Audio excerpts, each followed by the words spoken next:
Welcome, brothers, sisters, working class heroes. This is The Rick Smith Show. Thanks for being here. Today on the big program, lots of things to get to, lots to talk about. Just a little over a week until the big election. And did you think it would take this long? Over the weekend, I was at the NALC convention, the National Association of Letter Carriers, last week, Thursday, Friday, and into the weekend. And basically the sentiment I got from most people are, I can't wait for it to get over. And there's part of me that goes, that's the Trump game plan.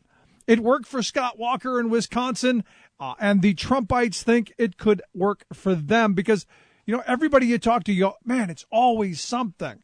And it's been this way for a long time. I mean, we're talking well over a year.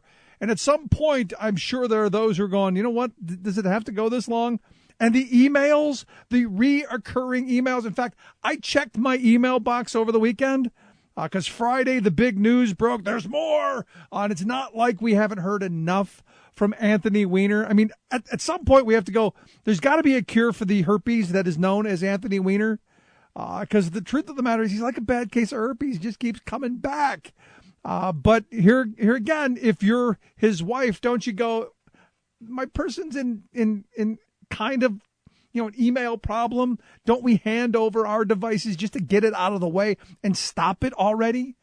And understand, trust me, if she wins next Tuesday, we're going to still be hearing about her damn emails for another 4 years. In fact, you already know that's what it's going to be. There's a treasure trove of emails out there. In fact, I looked at my email box. I got a bunch from Hillary Clinton. Maybe the FBI is going to come get my computer as well. I can guarantee there's no classified documents because most of it's, hey, just give me some money, which I understand and I'm okay with. But look, I got a ton of them. And you got to wonder how many emails this woman had. I mean, I looked at my box over the weekend because I was having these conversations, and it's what I love about going to these conventions like the NALC convention. You get to talk to a bunch of people with a bunch of, you know, differing thoughts and viewpoints, and it really expands my ability to think about things a little bit. But the one guy said, you know, I have a hard time answering one or two emails. Imagine what it is to have deleted 30,000 of them.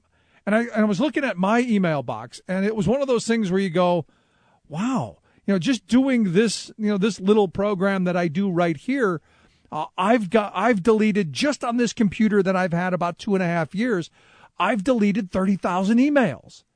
And I'm going, you know, wow, I could be just like Hillary Clinton. And imagine if someone went through, and this is the conversation we had, if someone went through all of my 30,000 emails, I'm sure there's something in there that someone could go, you know, this isn't quite right. Or use in a way to go, see, bad guy. It's just kind of crazy at this point. Now, you know, everyone's mad at Comey. I think Comey did the right thing. Get it out there. You know, because you don't want to have a situation where, and this is where, again, you know, on the Democratic side, we tend to be the good governance folks. We want things out there. We want people to have information. Unlike, you know, when the New York Times held back all of that Bush information, you know, about Iraq and, you know, all of that stuff, didn't quite want the people to know before an election that the war that we had gone into was a war of choice and a bad choice at that. No, we didn't want that. But interestingly enough, this is not going away. So I'm sure we'll get to some of that today. Today on the program, going to play a couple of the interviews that we did last week when we sat down and talked with folks in State College at the National Association of Letter Carrier Convention, and some really great people. I mean, that's the thing I love about going to these conventions, especially with labor folks, is they've all got great stories and they're involved in their community. They're invested in their democracy. It's really, truly something to behold. And it's something that I wish as a society we had much more of. People who are saying, you know what, it's my community, it's my country, we're going to fight, we're going to make it better. And that was the sentiment I got, and you'll hear those interviews today. Also, we're going to talk with Congressman Schiff from California. about the big election coming up just a little over a week from today. I hope you're registered. Hope you can participate, because then you won't be able to complain if you don't. And also, we're going to talk to a couple of our education folks. It is the Badass Teachers Monday program, so we're going to spend the third hour talking to Brother Judah Brown. He's the leader of the Journey for Justice. You may remember he was the Diet Hunger Striker. He got a letter published in the New York Times in favor of the NAACP's action to call a moratorium on charter schools. And also, we'll talk with Julian Vasquez Helig. He's the NAACP leader out in California, also a professor of educational leadership and policy studies at California State University, Sacramento, talking about it as well. To me, the charter school thing is a huge issue. I've had a number of conversations with people saying, no, that's how we're going to make education better. I'm going, no, it's how we're making education worse. It's how we're dividing the pot up, and it's the latest silver bullet. As I've said before, look, these silver bullets don't work. You know what works? Rolling up your sleeves and doing what we know is the hard work that has to be done. Honestly, that it doesn't get any simpler than that. It doesn't get any harder to get through our head than that. It just is what it is. And, this charter school thing has got me kind of crazy because, it's like a Kool-Aid thing. It's kind of like Kool-Aid. You're bent on it. You go, oh, this is great. This is what we need. And you realize that it doesn't actually do any better. There are some examples. There really are. There's some shining examples. But the majority that you see out there, not so much. Now, for me, again, and we're going to talk about this later in the third hour, the reality is simple.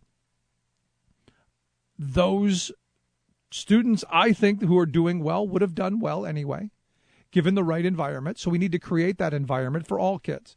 And I know that my charter school advocate friends love to say, they're public schools and you know it. No, they're public money. There's a lot of public money that goes into it. The idea that it's a public school, not so much there with you. And that's part of the problem. Not so much there with you. If they truly were public schools, they would be held accountable to the same standards.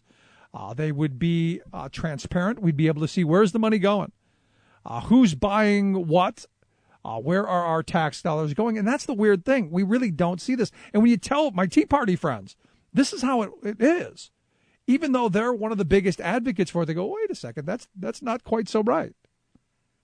So for me, there's a lot to this. I am someone who believes, like I said, I grew up in a housing project on the west side of Cleveland. We were in one of those districts that was struggling to pay the bills, struggling to keep the doors open. And at the end of it, not so much working. And what did they come up with? A silver bullet. Hey, we're gonna take poor kids, lots of poor kids, and we're gonna put them on these buses. And we're gonna spend a boatload of money on buses and on drivers and on fuel. And we're going to ship them all over the city so that we can have some kind of diversity, if you will, because that was the buzzword at the time.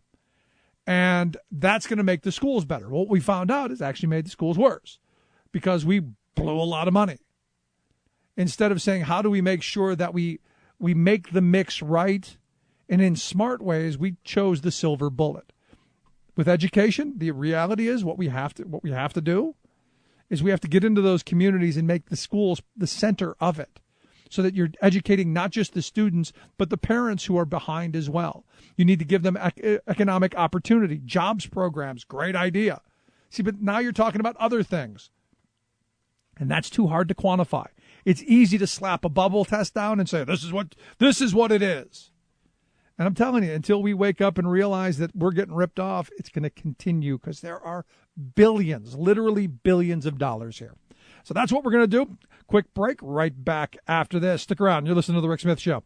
We're working people. Come to talk. 90% of the wealth, 10% of the people own 90% of the wealth. Where do you fit in?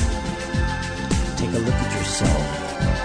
10% of the people own 90% of the wealth. Where smart policy and sound investment matters. The Rick Smith Show. I'm Rick Smith. And this is Labor History in 2. On this day in labor history, ghosts and goblins are going door to door to gather up candy. But did you know that some of that candy is made by union workers? In Hershey, Pennsylvania, tagged the sweetest place on earth, you'll find the nation's chocolate center. It wasn't always so sweet for workers, though, who in 1937 tried to win union recognition. Then the company laid off some of the union organizers, claiming it was due to seasonal cutbacks. Outraged, 600 workers began a sit-down strike in the plant. Local dairy farmers, relying on Hershey to purchase their milk, grew increasingly angry at the strikers. They joined with workers not participating in the strike and other community members. The angry mob stormed the plant to oust the strikers. 25 strikers were severely beaten, and the sit-down strike ended. But the next year, the Hershey workers tried again to form a union. This time, they affiliated with the Bakery and Confectionery Workers International Union of America and established Local 464. They are not the only union members who help make Halloween sweet. Today, Bakery, Confectionery, Tobacco, and Grain Millers Union Local 1 in Chicago, Illinois, makes Tootsie Rolls. If your candy of choice is Clark Bar or Thin Mints, you might want to thank the members of Local 348 in Cambridge, Massachusetts. And Local 125 makes Ghirardelli chocolate in San Francisco. Unfortunately, things are not always so sweet. In September of 2016, 400 workers at the Just Born Candy Factory in Bethlehem, Pennsylvania went out on strike. The company decided to change their pensions to a 401k for new hires and reduce health care contributions. They make such iconic candies as Peeps, Mike and Ike's, and Hot Tamales. One strike slogan rang out, "No pensions, no Peeps." Tales of American Political History with Clinton Porter Hackney. In the darkness, at 4 a.m. on the morning of March 4th, 1801, John Adams, President of the United States, went to the Stagecoach Depot in Washington and climbed aboard for a ride to his home in Massachusetts as a regular citizen. A few hours later, Thomas Jefferson walked to the Capitol to be sworn in as the new president, with almost no fanfare at all. A very orderly transfer of power had occurred. It may not seem like much today, but it was an absolutely historic and remarkable event for its time. There were no organized political parties then. The Constitution was only 14 years old, and the nation had only had 2 presidents. Though there were no political parties, there were clearly 2 political factions. One believed in a strong federal government, and the other faction was passionate about the states having more power. Join us again for the amazing revolution of 1800. This is Clinton Porter Hackney at cphackney.com. Chances are, when you took a shower this morning, an AFSCME member made sure that water was clean. When you drove to work, an AFSCME member maintained the road. When you rode an elevator, an AFSCME member inspected it. I'm David Philman, Executive Director of AFSCME Council 13, the American Federation of State, County, and Municipal Employees. AFSCME members enforce regulations, keep prisoners behind bars, take care of patients, protect the environment, and more. The work isn't glamorous, the salaries aren't high, but AFSCME members serve the public in every aspect of our daily lives. Chances are, you'll never see that AFSCME member working in a sewage plant, diving underwater to repair a bridge, or answering a 911 call. But aren't you glad they do? For more information, visit AFSCME13.org. We are AFSCME. We make Pennsylvania happy! Early Monday morning, my life becomes a drag. Over the hump on Wednesday, you know I'm still feeling bad. Thursday, I'm getting ready to make my getaway. By Friday night, I realize I didn't make enough pay. I got the working class blues. I work all day to take all my class. Welcome back to the Rick Smith Show. Check out the website, ricksmithshow.com. Here at State College at the Pennsylvania State Association of Letter Carriers 55th Convention. Sitting here with Bill Mellon, retired NELC member, Branch 725 Southeast merged. Bill, thanks for sitting down and talking with us. Oh, you're welcome. So, fortunately for you, retired. That's a good thing, right? Yeah, it's a good thing. I don't have to walk as much as I used to. How long were you a letter carrier? 39 years. 39 years? Yes. I'm sure things have changed an awful lot in those 30 years. Oh, very lot. Compared to the pay and everything else. So you've been around for a Ever. lot of the building of almost to the time where it was illegal for letter carriers to be union members. Well, it's not that they were illegal. It's just that they were restricted on a lot of things. Hatch Act, even though they lightened up on that a little bit, there's still a lot of things we can't do. Right. I can do it as a retired letter carrier. You do and say what you want, really. Yeah, well, that's a good thing. I mean, Yes, that's why we have a lot of retirees active in the union. So here at this convention, this isn't your first rodeo, then? No, this is probably my 15th, 17th. Wow. And how have you seen this change over the years? Well, like I said, when I started, we were under Congress, and the only way that we would get a raise is if Congress passed it. If you begged. They used to call that starvation wages. This was prior to the 1970 strike. And if we got a raise, all federal employees get a raise. So you can imagine that's why they were vetoing a lot of them. Even if it was up to give us a raise, President would veto it because he would cite the fact that, we can't afford that right now. Right. And then 1970, during the Nixon administration, we went on strike. We said, heck with it, we had enough. Most letter carriers in those days had to have at least 2 jobs because you couldn't live on a letter carrier salary of $1.65 an hour. So once we had to strike, we became the United States Postal Service, no longer United States Post Office, because we were an arm of the government. And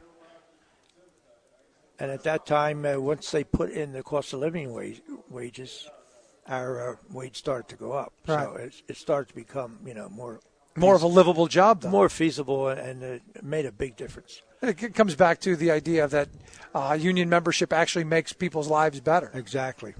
As you've heard time and time again, if it wasn't for unions, there wouldn't be a middle class. And that is a definite fact. And it's something that you lived. I mean, I lived it, and I know what it was. And even though working for the government, until we actually had to strike and were able to arbitrate for our own wages rather than before when, like I said, even though our union would ask Congress to give us a raise, that would have to be for all federal workers, which is like 2 million people.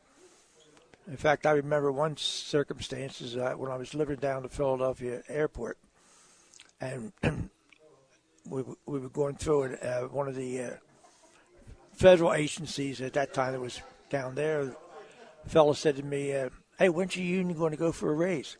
Because they knew if we got a raise, they would get one too, even though they were in post office. So that's the way it was in those days.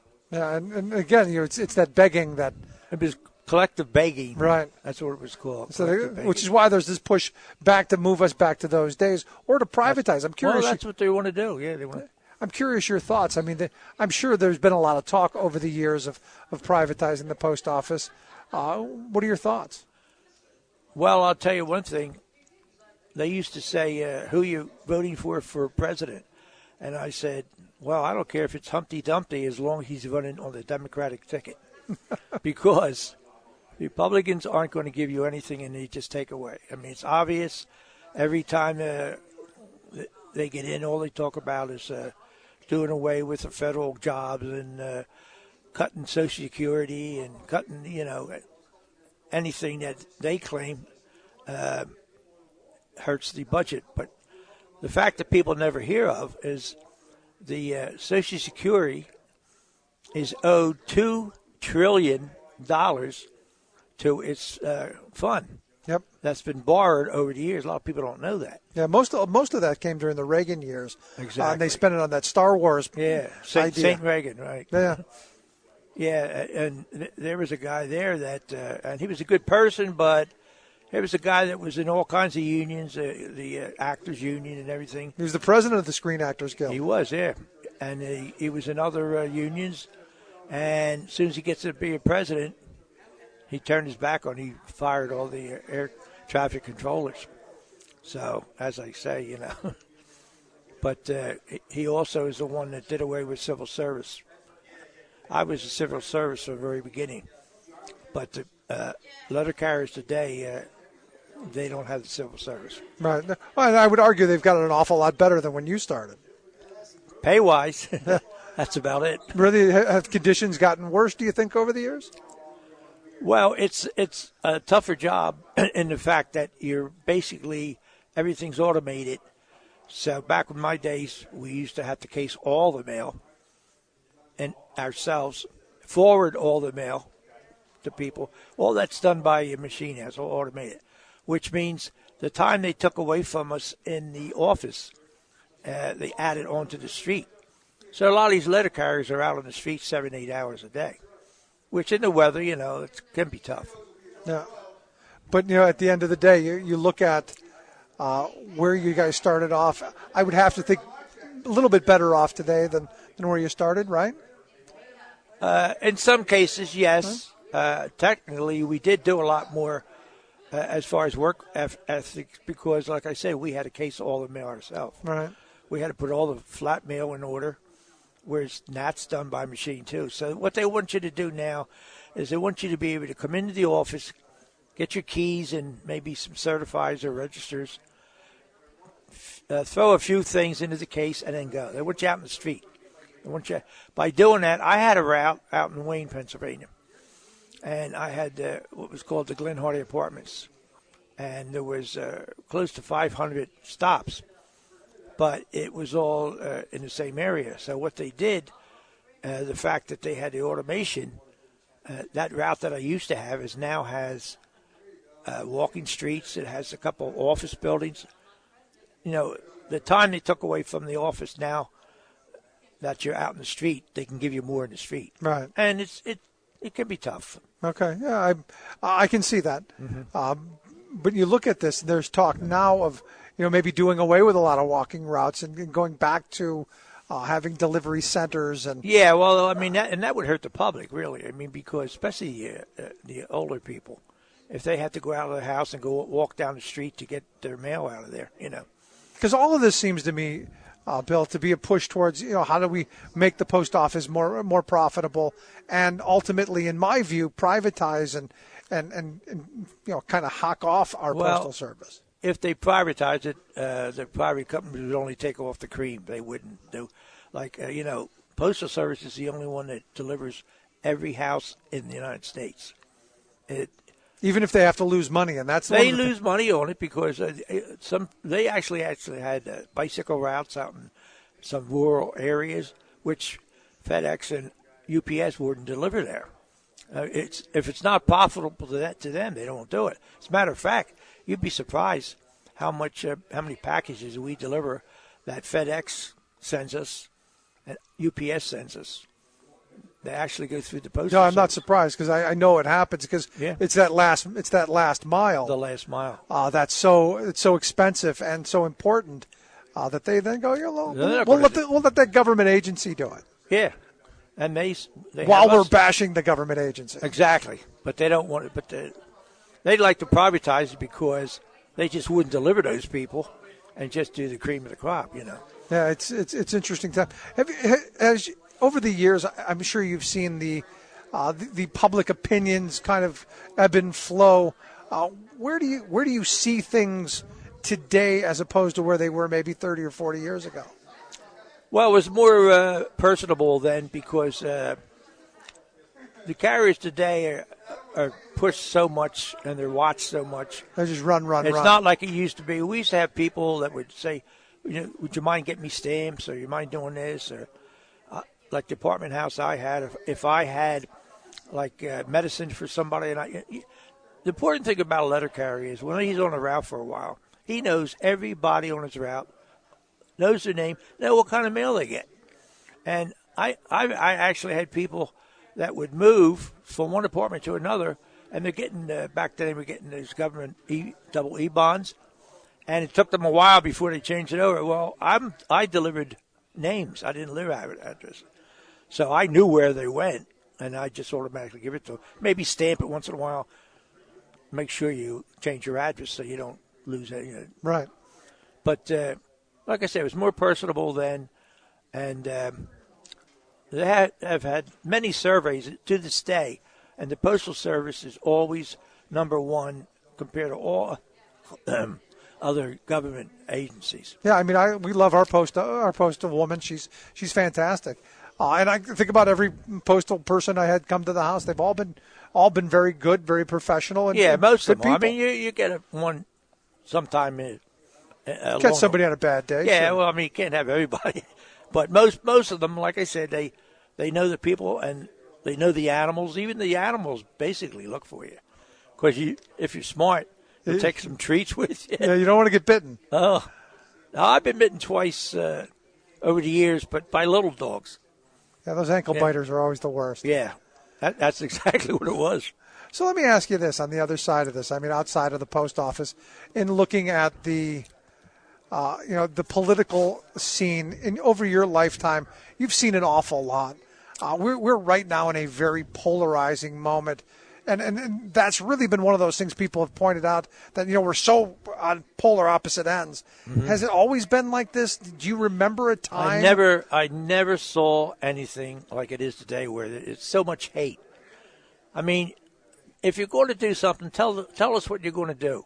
Don't go knocking everybody else, I mean, and if you don't, if you're in one party and you let them beat up on you all the time and you don't push back, then you look foolish. So you're basically forced to do that. But I mean, some of the things that a lot of people don't realize, unless they've actually experienced it, the letter carrier, like I said, they know everybody on their route and they know the people, their habits. And time again, we have stories that could fill a magazine of somebody didn't pick up their mail, and the next day, if that mail's still there, they say, "Well, I know Joe always comes out." And how many times has these person fell, and then they would call the neighbor or call the police, and they find that the person's laying in there. Sometimes they've been there for hours, just laying there, because maybe they didn't have somebody in the family close enough that would check on them. And that's countless. That's all over America that happens, people. I mean, when you figure, here's the government. People's always knocking the government, right? Here's a part of the government that actually is personal every day. They're right there with you. They know who you are. There's been carriers that smelled smoke and saved numerous times. Have people been saved because the letter carrier was there. They were there. So how much of that do you think is that the people come into direct contact every day with the postal carrier? They get a service. They recognize what they're getting, and they see it as something of value, whereas a lot of other things that government may do is kind of in the background, that it's not right front and center to them as much. Well, that's it. I mean, like I said, that's why we always do very well in surveys of the government, because the people, know that they know their carrier and they know what they do, and they get very personal with it. If you're around for a few years, when their kids grow up, everything about them, and it's like family. They're like family to us. Yeah, it's got to be an interesting job, to say the least. It's a tough job, but like you said, it's very interesting. I mean, if you like people, it's the best job in the world, because you help these people, and even though today, with the emails and all that, like what they call the millenniums, they probably don't even know what a mailbox is. They never even look at it. But isn't it strange that since they went into the internet, all these people that are hacking into this and hacking into that, that was never a problem before the internet. I mean, it's scary. You don't know whether they're going to get into your bank or what they're going to do. But, yeah, before they used to rob banks by using a gun and sticking you up. Mm-hmm. Now they just hit a couple of keystrokes. And now they just get the individuals. Yeah, now they got everything. So let's bring this back to the convention then. As you see these conventions over the years, what do you hope comes out of this one? What do you see the outcome? Well, back they used to always work on different programs. We once a year we go to Washington and talk to the congressmen. Tell them to protect the Postal Service and all that stuff. So they do policy. They elect the officers. and things like that. And we get together. There's a lot of camaraderie because it's about building that network and Yes. using that network to empower others. And then you got people from Washington that keep us up to date on some of the bills in Congress. Because some of the stuff's crazy. I mean, I look at your pension and the health care obligations that the post office has to fund 75 years. 75 years into the future for your retirement. $5.5 billion. Whatever we make, like they say, the post office is losing money. They're not losing money. They're making money. But when you take whatever you make and have to turn over $5.5 billion, no company could do that. And no company does. And no company ever had to finance their health benefits that far in advance either. So why do you think that is? I mean, I believe it's a poison pill to destroy the post office. You got it right. That's part of it. And the other thing is the Postal Service is a cash cow for the government. If they didn't find the $5 billion, they'd find something else. They always come up with something to take our money. Take the money. Let's face it, the Postal Service is nonprofit. It's a service it's a part of the commons, in my view. It shouldn't be for a profit. Exactly. And even the salaries of the Postmaster General, they're nothing like the ones from FedEx or UPS. Well, not only that, but any private company. It's nothing to get $2 million a year or $7 million. You can't be paying that out. We don't have that.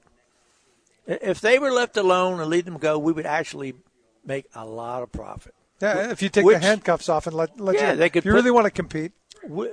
Exactly. There's another thing. Private companies put restrictions on us because they don't want us to do. They don't want us to do that. They don't want us to do this. What are your thoughts on postal banking? I think it was great. I remember years ago, you used to go to the post office and you get a little book and you could buy stamps, maybe 25 cents, and you put it in this little book. And when it gets to, maybe $100 or whatever it is, you deposit it in let's say you got money orders were partly there anyhow. Right. You can go, you get a money order, and you can get that cash in the post office. Yeah, I think it's a good idea. I also think making small loans is a reasonable idea. Yeah, they would do you that. do away with these payday lenders. Yeah, exactly. That's a big difference. And, a lot of these rural areas out, in the Dakotas or someplace where, like I say, nobody else is going to deliver there, they even have a hard time with their banking. I mean, those kind of people, a lot of them don't even have banks, Yeah. So last question I've got for you. Over the years, when you look back, what's the biggest change that you remember? What's the one thing that kind of pops out into your mind? Well, I mean, if I look from when I started and the way it is now, of course, salary is a big thing because of the COLA. The COLA really brought them up. But the delivery is so different, too. Yeah. Because of of course, you're out in the street longer. And probably the constant surveillance as well. Oh, that's it always was. God helped them years ago. They used to hide behind trees and look at you. That's a fact. No, they did, I'm sure. And now it's all electronic. And they used to say to me, because I'm slow, I do the job right. I used to do the job the way it's supposed to be done. And they said, we don't worry about you because we know you're always there. I said, don't waste your time hiding behind the tree because I'm always there. But, I mean, today they have the devices where they could tell you where you are every minute if they want to. They really don't need supervisors. No, it's scary times, isn't it? Yeah, it's scary. Well, that's probably everywhere, know. Yeah, you're right. Bill, I appreciate you taking a little time for us. Oh, I'm glad to do it. Great talking with you, Bill Mellon. Thanks so much. Quick break right back here from the Pennsylvania State Association of Letter Carriers 55th Convention. This is The Rick Smith Show for working people. I got a working class blues. I work all day to take all my class. I got a working class blues. I work all day to take all my class. I get my skinny pay on Friday. Baby, I can't go for that. This is Solidarity News on Radio Labour. This is a Radio Labor news update recorded on Monday, October 31st, 2016. I'm Mark Boulanger.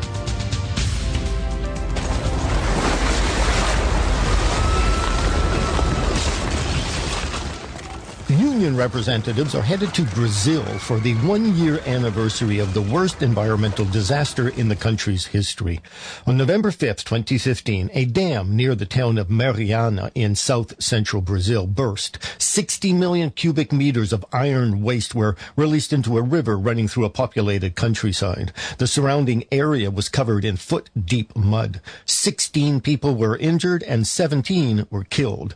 The mine is operated by a joint venture of the Brazilian corporate giant Vale and the Anglo-Australian company BHP Billiton, based in Melbourne. The company denies that its decision to outsource maintenance of the dam to a smaller company resulted in the disaster. The global union leading the fight to get BHP Billiton to be held accountable for the accident is Industrial. Industrial represents a wide range of workers from manufacturing to mines to energy to garment production.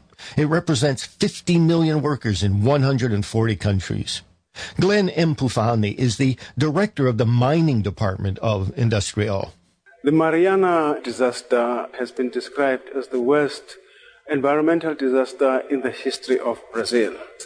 And it is an accident that should not have happened in the first place. And the questions are why? And the answers are simple. It's another example of corporate greed that constantly thumbs any other concern for the safety of workers, for the safety of the environment, for the safety of communities.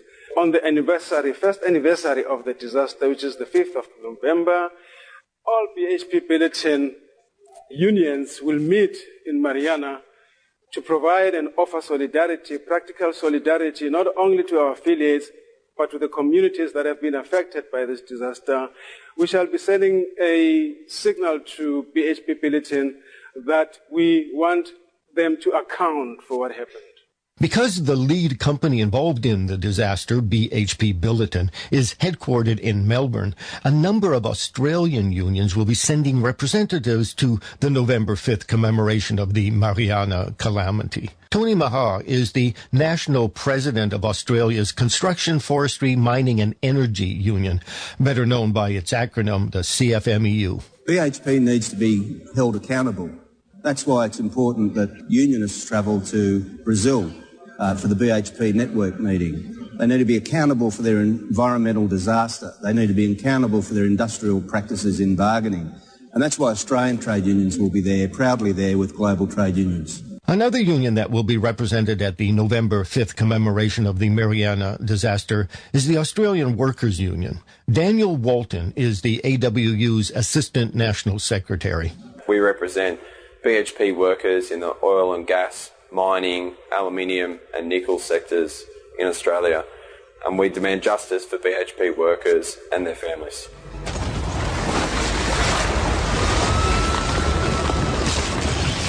Sugar workers in Swaziland are being denied basic human rights at work, according to a recently released report prepared by the International Labour Movement.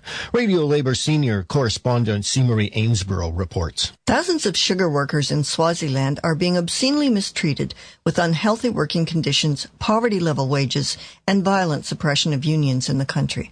A new report by the International Trade Union Confederation documents the state of the sugar industry and its workers.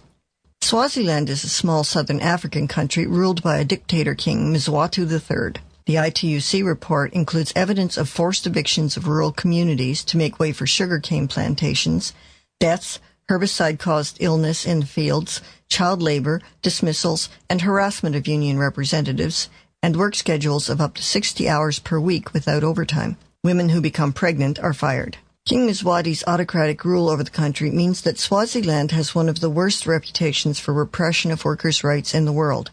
This is Seamery Ainsborough reporting for Radio Labour. And that's it. International labor news you can use. Thank you for listening. And remember, it's all about global solidarity.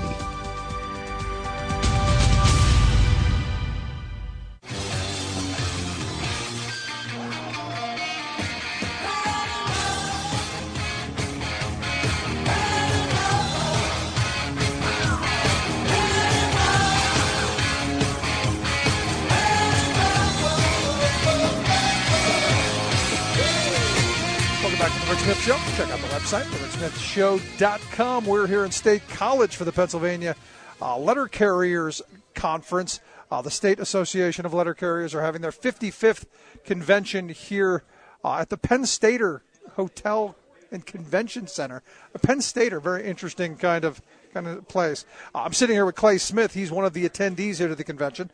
He's the political liaison for Now 157 out of Philadelphia. Clay, thanks for sitting down with us. Oh, definitely. Good morning, everybody. It's a pleasure to be in Happy Valley. So, you look at this this gathering of letter carriers from across the state, and what are you hoping comes out of this event? We always try to educate the letter carriers on issues, but this being election season, politics is, again, going to be in the forefront of this. And we have releases all over the state, and we're going to try to get everybody together and share our experiences, what's going well with this difficult election season. There's going to be plenty of stories, what worked, what didn't work, how the union members are feeling about the election, and what kind of feedback we got, and how to address them to make sure we turn out that union vote on November 8th. Yeah, I mean, we're ticking down to the days are getting shorter. So what are you hearing from your members? What kind of responses are you getting from them as you're talking to them? We're getting at the beginning, the responses were a lot of people were sort of disgruntled with the establishment, looking at both candidates as being poor candidates. But as the election season got longer, we see Hillary Clinton picking up a lot of steam right now because of what basically Donald Trump has said has alienated a lot of people. I'm from Philadelphia, and he's pretty much alienated the women vote in Philadelphia and pretty much the minority vote in Philadelphia. So we're seeing a lot of people get a little more excited because and honestly, from where I'm from, Philadelphia, people are actually a little afraid of a Donald Trump presidency, and that's kind of been some of the motivation with the general public. It's more a fact that they're looking at an outcome of a Donald Trump presidency, and more so than what the next administration is going to bring at this time. Yeah, I think a lot of the people that I talk to aren't really sure what he would be, and that the fear of the unknown. For what we know is scary, but what we really don't know is, to me, that's the really scary stuff. He's been so unstable in some of his statements, flip and flop, and neurotic. Yeah, saying one thing and then coming back, and some of the comments are worrisome when he says he's not going to have a smooth transition of power. He won't. He said the elections are rigged. He won't. Take the election result without challenging it. He wants to prosecute people. He's looking to sue people. This is not the rhetoric an individual should have that's going to lead the greatest nation in the world. You have to look at the complexities of this world and go from there and bring this nation together. And I believe what's really striking people is they feel if he's president, it's going to be more divisive than healing in this country. And I think people say we can't even fathom going in that direction at this point, being more divisive than we are. We got to turn around and heal this country. And I think people are looking at him saying, even though he might have issues with Secretary Clinton, I think they're looking at the bigger picture, saying this guy is not going to do anything to make this country work and heal the divisions that we have. And I think that's kind of a motivation for people that aren't heavily into politics. They're looking at just that feature of it.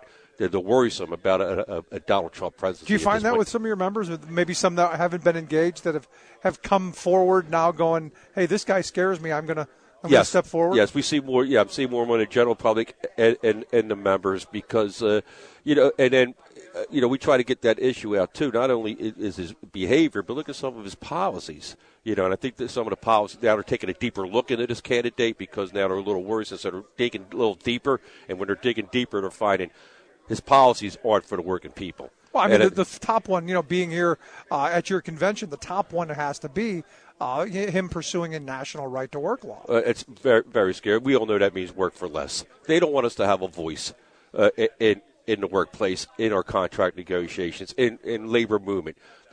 They fear the word collective bargaining. Right.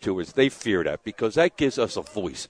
That gives us a place in negotiating contracts, a place in the workplace that we have a say, that we can look out for the members, for their well-being, health care issues, work issues, wage issues. They would like to do away with that, and we be beholden to them, and we call that collective begging. And I try to tell my members, could you imagine us not having contract negotiation have to go to Washington asking Congress for issues of health care and wages and working conditions. I said I would never even fathom of us trying to go to Congress with them issues and getting a reasonable answer. So you got to protect what we have because people fought for it, they got it, and other people now want to take it from us, and we got to understand we can't let that happen. Not just for our union, for middle class. The middle class at all. We can't let the middle class have wages stagnant. The minimum wage has to go up in this country. We have to give people livable income. And the theory I have, if people get more money, they spend it. They bring more money, which creates more jobs. Certainly. Which is the thing. And that should be the cycle we get into. The situation with Donald Trump where he wants to give tax, we've learned that lesson. It doesn't filter down to the working people. They keep what they got and then they want more. So the filtration of money down to the working people and creating jobs isn't there anymore, and that's why we become so stagnant with our wages and our earning power in this country. Yeah, I saw an interesting quote, and it was attributed to the Pope, and I don't know if it was actually a Pope quote or not, but it was attributed to him, where he said, with trickle-down economics, it was supposed to, when the glass got full, it was supposed to trickle down to everyone else. He said, but somehow, magically, the glass just kept getting bigger, and it never filled up, and that's where we are. The pockets of the greedy never seem to fill. It reminds me of the landowners of old. Back in the day, the landowners kept getting bigger, more land, more riches, while they kept the peasants and fighting amongst each other. They kept them divided them on issues, so they weren't keeping an eye on the people. Like you said, they kept expanding their wealth, setting up these CEOs now set up golden parachutes and walk away from business after destroying them, but they walk away with all this hundreds money. of millions of dollars. I firmly believe that their plan was let the middle class fight over gun rights, abortion, race, gender. Let them battle with that, and that way they keep they're keeping eyes off the banks and what these people are doing. They want us to blame the immigrant minority. They want us to be angry at them, the people below us. Instead of being angry at them. Our anger shouldn't be directed at completely misplaced. Right. Shouldn't be at the immigrant who's trying to find their niche in this country, who owns a store, or shouldn't be, this person's on welfare. It shouldn't be directed at that. It should be directed at these people that, like I said, take their money and set up offshore accounts, or they do things of that for their own interests, but not the interests of the country. And they said they're proud Americans. Well, when you take your money and you put it in the Cayman Islands, or as in Mr. Trump's case, you use Chinese steel for business, you can't tell me that you're a proud American and that you're looking out for the American people when you do. You're allowed to speak words.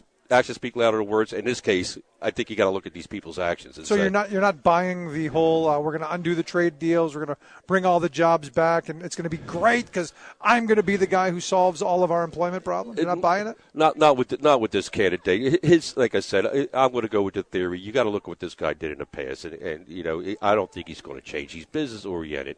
He's about him making money, him alone making money. He's cut short people in Atlantic City, gave them 30 cents on a dollar, 20 cents on a dollar for work that they did, and then he said the work wasn't good, or he always had an excuse, just like he has an excuse now for everything. The election's rigged, everything's rigged. He's always found an excuse not to pay these people. That's not what an American business person does. American person, you pay for the services that someone rendered.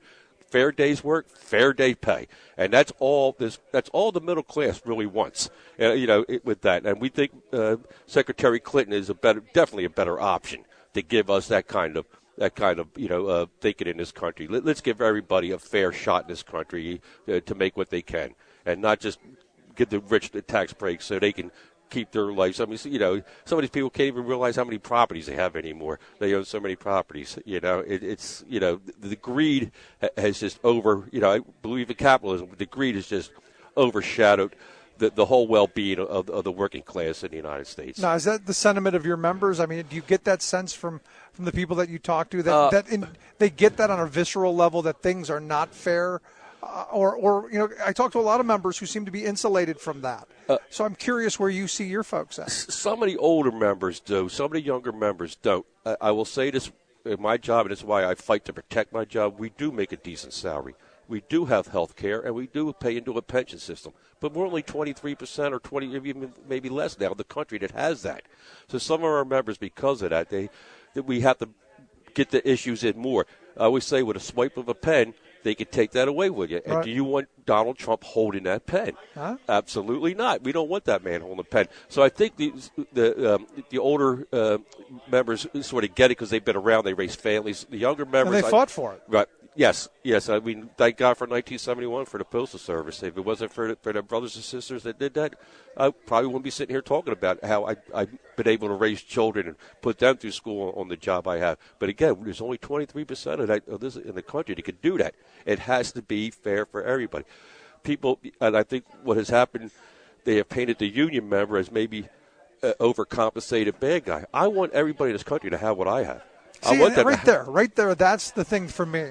I hear so many people, especially when you're talking about public sector pensions or things like that. Well, I don't have it. Why should they? You just conveyed the message that I think is so important, that I have it, and I want you to have it too. Absolutely. I always told my congressman, I said, I want everybody in this country to have the same health care that you have the same health care. And it's just fairness. It's just fairness. But when like I said, when they talk about right to work and they don't give you that voice to have fairness, how can it be fair if you don't have a voice?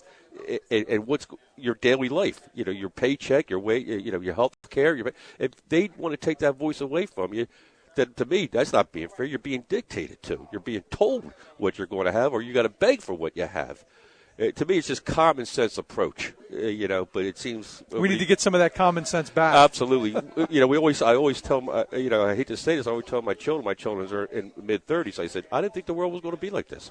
I thought we were in a right direction where it was going to be better. I'm disappointed, to be honest with you, Rick. I'm disappointed the way things are going in this country right now, and that's why I think people are a little discouraged what goes on in Washington. But you can't give up the battle. You got to keep trudging along, and you got to get it till we get it right. Right. Until we get it to right. I mean, we're never going to live in a perfect world, but we can keep striving to get there, to get to that place, and that's what made America great.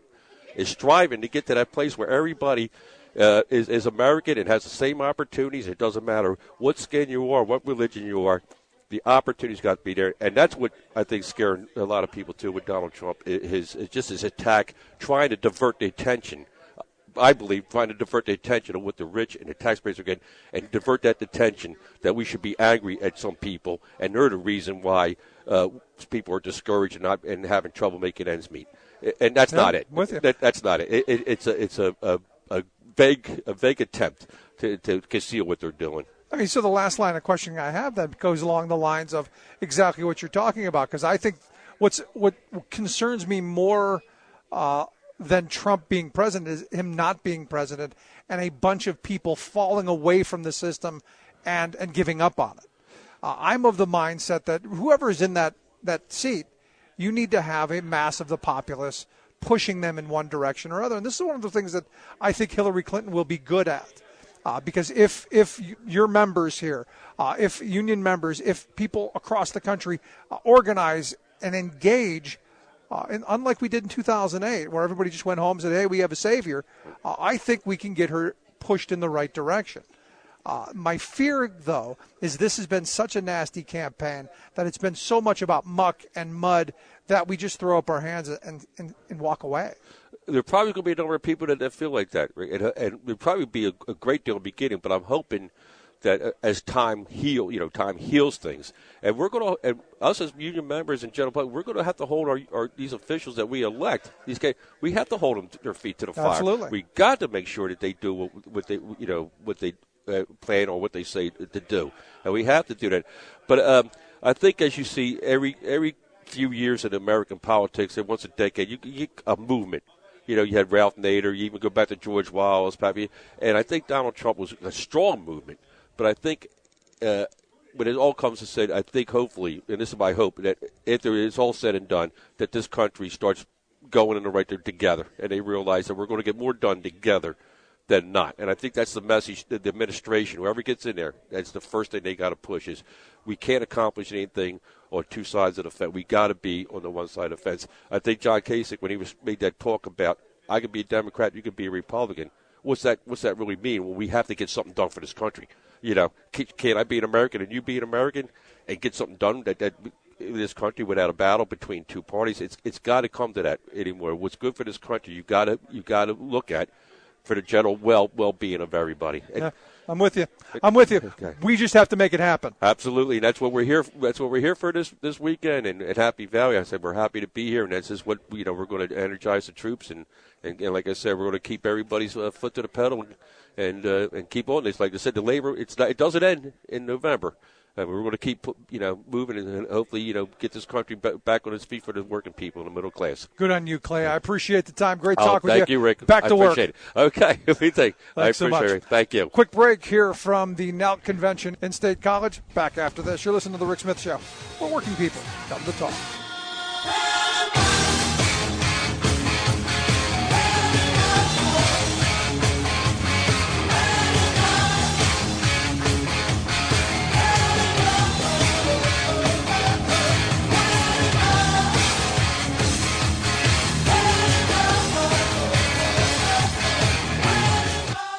You're listening to The Rick Smith Show. For more information, go to thericksmithshow.com. If you've missed any portion of the program, you can download the podcast at thericksmithshow.com. You're listening to WIN, Workers Independent News, a production of Diversified Media Enterprises. I'm Doug Cunningham. TWU Local 234 says efforts to avert a strike took a big step backward over the weekend at SEPTA. The Southeastern Pennsylvania Transit Authority refused to bargain over non-economic issues, prompting union reps to walk out of a bargaining session. Healthcare costs, pensions, as well as wages and non-economic issues are all still unresolved. Unless an agreement is reached, a strike will start November 1st. TWU 234 says if the union accepted SEPTA's proposals, it would cost a family $400 a month for family coverage out of pocket while taking a hit on pensions. TWU 234 says the chances of a strike increased significantly over the weekend. If Oregon voters approve Measure 97 on November 8th, the state could raise $3 billion a year for education. It applies a 2.5% tax on large businesses with over $25 million in Oregon sales. Our Oregon supports Measure 97 and says it will help make up for big loopholes, allowing many corporations doing business in Oregon to pay little or no tax. The Oregon Education Association and other public employee unions back Measure 97. Big business opposes it. Several business groups have pooled resources to hire Paul Mandabach, who runs a consultant firm in California that helps clients defeat ballot initiatives. The Oregon Business Council and the Oregon Business Association are among Mandabach's clients. His work has driven down the support for Measure 97 in public polls, but our Oregon and the unions backing it have a strong capacity of their own to mobilize support for this new tax on corporations in Oregon. The AFL-CIO says Labor's electoral education campaign, often going door to door, has driven down Donald Trump's support among union members. In June, polling, the AFL-CIO found support of over 40% among union members in some battleground states for Trump. But Labor's campaign has driven down that support to the low 30s, more of a typical number for Republican support among union members. The AFL-CIO says Trump is running behind Mitt Romney's numbers when it comes to the percentage of union members planning to vote for him. Brought to you by the IBEW, 750,000 men and women powering the way for an American comeback. Information on how to become an International Brotherhood of Electrical Workers Power Professional is online at ibew.org. WIN is brought to you in part by the Amalgamated Transit Union, the largest labor union representing transit and allied workers in the U.S. and Canada. Online at atu.org. Workers Independent News puts workers and their unions on the national radio news airwaves every day. To help keep labor's voice on the air, go to laborradio.org. You've been listening to WIN, Workers Independent News. For more information, visit laborradio.org. Taxes too high, wages too high. We're not going to be able to compete against the world. I hate to say it, but we have to leave it the way it is. People have to go out, they have to work really hard, and they have to get into that upper stratum. Everything's raising but the wages. Everything's raising but the wages. Gasoline, groceries, and our yeah, you got to get out there and work. Just got to work really hard. And of course, worry about emails. And, of course, as I said earlier, check through my email box, and I think I found a whole bunch of emails from Hillary Clinton. I got to wonder if the FBI going to be coming and knocking on my door. And interestingly enough, John sent me an email, said he just saw James Carville on TV, basically saying the KGB, the Republicans, the Russians, the James Comey, the FBI, all of these folks basically trying to undermine our democracy. And is that the question? Is that the way it is? I got to be honest, when I first heard the emails were being discussed, I said, I think Comey came out and said, look, this is what we've got. It seemed like good government, seemed like transparency, but this close to an election, is it really? Well, here to talk a little bit about it, I've asked Congressman Adam Schiff to come talk with us. Congressman, thanks for taking time for us. It's good to be with you. So, I got to be honest. On Friday, I hear this comes out and go, this is not good for the campaign. But as a good government guy, as someone who believes in transparency, I'm kind of interested, and I wanted to see it. But is this something the FBI generally does? No, it isn't. And, I can also speak with a hat on that I was with the department for almost 6 years as an assistant U.S. attorney in Los Angeles. And you never comment on pending or even closed investigations. That's just not what you do in the Bureau. And it's a very strong policy against it, and for good reason. As a matter of basic fairness to the subject of investigation, if you end up closing a case, you don't somehow condemn that person even while closing the case. At the same time, there's a quite separate policy that you don't comment on things that can impact an election right before an election. So this violated both of those policies. And I think the bottom line is, for those of us, yourself, myself included, who are big fans of transparency, transparency is an important value, but it doesn't trump fairness. And it also doesn't trump wanting to have the Justice Department viewed as fully independent of the political process. That's why those DOJ policies are there, and I think it was really a terrible judgment call the director made to send out that quite ambiguous statement that frankly doesn't tell the American people any useful information at this point. Yeah, all I knew is there was a whole bunch of emails, and they were found on Anthony Weiner's computer and his I guess ex-wife's computer. And my thought is, I'm going, will Anthony Weiner not go away? Well, I mean, this is the other interesting thing about this. The only really useful information we're getting has not been from the director. It's come from leaks. We would not have known that the emails he was talking about weren't on Hillary's computer or any computer that belonged to her, but rather on one that apparently belongs to Anthony Weiner. So that critical piece of context and the fact that the director himself hadn't even read the emails yet, the FBI hadn't read them, so they couldn't tell how truly insignificant or significant they may be.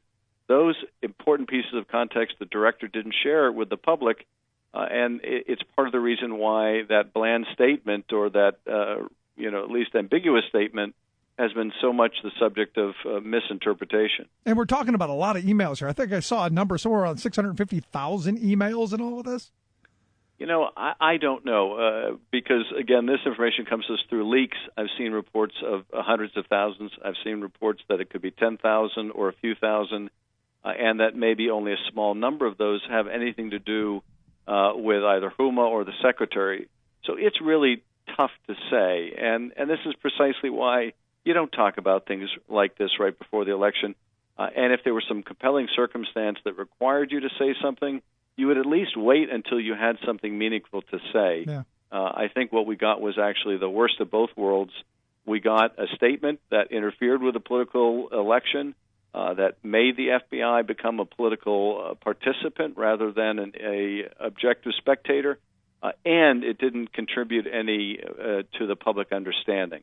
Well, what do you say to the person who goes, Congressman, that, we should know this before an election because we don't want to be mired in 4 years of talking about damn emails when we've got real problems. We've got problems with stagnant wages. We've got problems with jobs not being here. We've got infrastructure that's crumbling. We've got schools that are in trouble. We've got so many things, and yet we're fixated on this woman's emails. Well, I kind of feel, I have to say, the way Bernie Sanders expressed some months ago, I'm tired of hearing about these darn emails. Well, what I would say to that person is, look, we had a thorough investigation by the FBI. They reached the conclusion that no reasonable prosecutor would move forward with a case like this. That should have been the end of it, and if new information surfaces and that's somehow relevant, then you conduct any follow-up that's necessary. but you don't discuss it right before an election. That just isn't done. And I think the damage this will do to the FBI will be long-standing because it has raised profound questions about whether they're being fair. There have been a whole host of stories ever since saying, well, the FBI hasn't been willing to talk publicly about any concerns it might have over Russia. Why is that? Is the Bureau picking and choosing which issues to talk about publicly and which not? Now, I can't comment on anything that the intelligence community or the FBI may look at, and neither should the director. But once the director does step in before an election, it opens the director up to being accused of playing favorites in an election, and that's the last place the director would want to be. Yeah. So is Senator Reid right in saying that he believes that the FBI director possibly broke federal law by claiming that he used his office to violate the Hatch Act? All I'm prepared to say is that I think it was a terrible judgment that the director exercised. I think the director should have known the impact that three-paragraph statement would have. I think that the director was, I think he believed that this was in his interest to do, to avoid criticism after the election. But what is in his interest or even the Bureau's interest is not the issue. The issue is what's in the public interest. So when I look at this, but here's the question. So looking at this, it's out here now. It's over. All of that's behind us. What's the response? Because a lot of folks that I talk to are concerned. There's so much of this email stuff, and it really seems to be so complicated. What's the campaign's line on this? Well, the campaign, I think actually both campaigns have said surprisingly the same thing, which is they would like the director to clarify what he has said.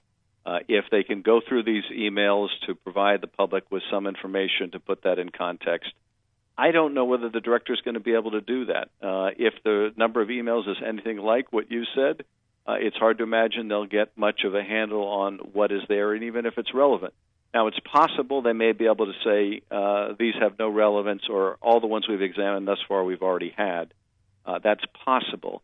But my guess is that the director would want 15 different caveats with anything he might say, only having a few days to look at it, such that any statement may raise as many questions as it answers. But I do think the director, having created this mess, has some obligation to do what he can to clean it up, even though I think that too will be fraught with peril. Yeah, I think that's almost impossible, though. I mean, it's always that first impression that people get. And I know Friday, while I was out talking to people at the bar watching the baseball game, there was a lot of people just wringing their hands and going, this is horrible. How do you come back from this? Well, look, I think the director, if the director can't either go through all of the evidence or what evidence he looks at, he goes through, and it doesn't alter or give him any reason to conclude his original judgment in July was an error, I think the director ought to say so. I think the director ought to say, I haven't had time to go through all this, but from what I have seen, nothing causes me to believe that the judgment I made in July is in any way an error. There's no reasonable prosecutor that would go forward with a case here. I think out of basic fairness, he ought to do that, and I think it would serve the public interest if that is the conclusion that he's able to reach to be public about it, because in the absence of that kind of clarifying statement, he leaves what he did issue subject to manipulation by the Trump campaign and the Clinton campaign unable to defend against this kind of ambiguous innuendo. Yeah, because, I've got all the emails from tons of people saying, see, I told you. And I'm going, you didn't tell me anything because we don't know anything. Well, that's exactly right. And we now know that the director didn't know anything either. The director didn't even know whether these emails were significant because he hadn't read them. And so why you would issue a statement like this when you haven't even read the emails to determine whether they have any significance to the investigation, is quite unfathomable to me. So for me, when I go in the last, I did want to ask a couple other things, but, in looking at this, what would you want people to know from this? The average, our listeners, voters in general, what's the takeaway from this? The takeaway is this. The secretary used a private email account to do all of her both personal and business work. She's admitted that was a mistake. The FBI investigated it. They found no intent to do wrong, no concealing of evidence, none of that a prosecutor would ever find prosecutable. And nothing is likely to alter that conclusion. There's just never been any evidence of an intent to violate the law. And so that's not going to change before the election. It's not going to change after the election. There are far more important issues at stake that people ought to be voting on. And I would focus on who do you want running the country, what direction do you want the country going in. Is Donald Trump, in my view, fit for the presidency? I think the answer is so unequivocally no that I wouldn't let the email business really obscure the fact that we only have one qualified candidate running for president. But that's the thing. I mean, I look at this and the fact that we're now, the last poll I saw, the Washington Post poll, was 1 point, down from a 12-point Clinton lead, now down to 1 point. I think should have a lot of people scared and worried. Well, it certainly ought to drive people to go and vote because I think that, we've seen one consistent pattern through an election cycle with lots of twists and turns, and that is that Secretary Clinton has been ahead, and at times she's been far ahead, and at times she's been narrowly ahead. We may have another turn between now and next week where she widens her lead once again. But the long and the short of it is everybody ought to get out and vote.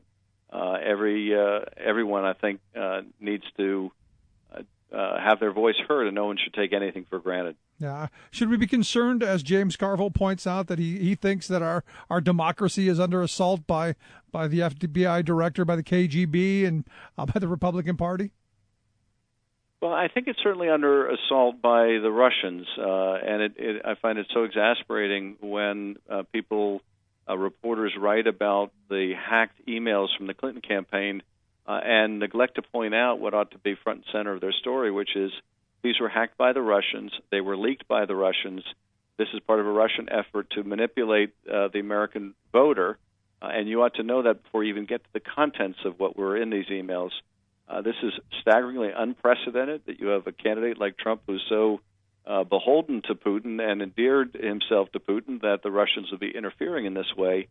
That is of grave concern. And the fact that Trump has made all these statements about wanting to jail his opponent, not wanting to accept the results if he is defeated, these are all antithetical to our democratic traditions. So I think a lot of what he has done and said has been deeply damaging. And I put that in a wholly different plane than the decision of the director, as I think mistaken as that decision was. Yeah, it's important to remind folks of that. I mean, you look at his Trump's seeming love of Vladimir Putin, who he doesn't even know and has admitted he doesn't know, and his willingness to really say and do anything.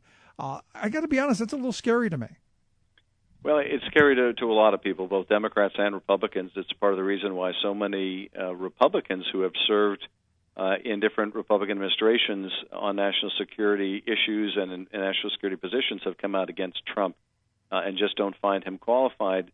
I think it's also part of the reason why we know so little about the financial interest that Trump has. Even in the last days of the election, he can't help but peddle his hotels. And what does that say in terms of where his mind is or would be if he ever became president and someone like Putin was in a position of throwing money at the family business? We don't have his tax returns, so we don't know what interest he already has financially there. But we do know that his financial interests drive a lot of Trump's decision-making, and that ought to be a cause for concern for everyone. And I think the Trump campaign has recently come out and said, you're basically not getting our tax returns. It's never going to happen. And I think we knew that from the beginning, right?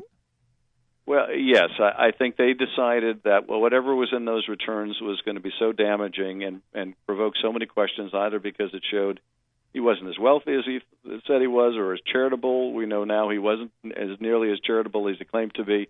But it also might be revealing of financial interests in places like Russia. And that would be, I think, given all of the Russian connections of the Trump campaign, quite devastating to them. And I think they've decided that they're not paying a sufficiently steep political price for being the first candidate in almost a half century not to turn over their tax returns. And they would rather have that damage than the more considerable damage that would be done if the American public knew what was in his returns. Yeah, it's so crazy. Have you ever seen anything like this entire election cycle on how insane this has been from start to finish? No, I haven't, and I hope we never do again. This has definitely been, among the most ugly campaigns, just in the sense of, when you look at what Donald Trump wanted to talk about during the debates and how just ugly a lot of his attacks have been on the secretary.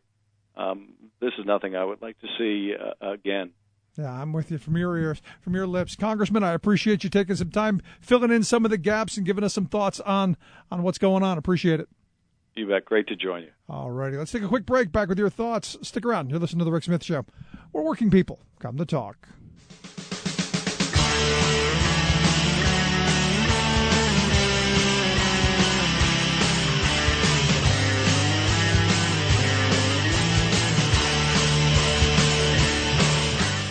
I'm Rick Smith, and this is Labor History in 2.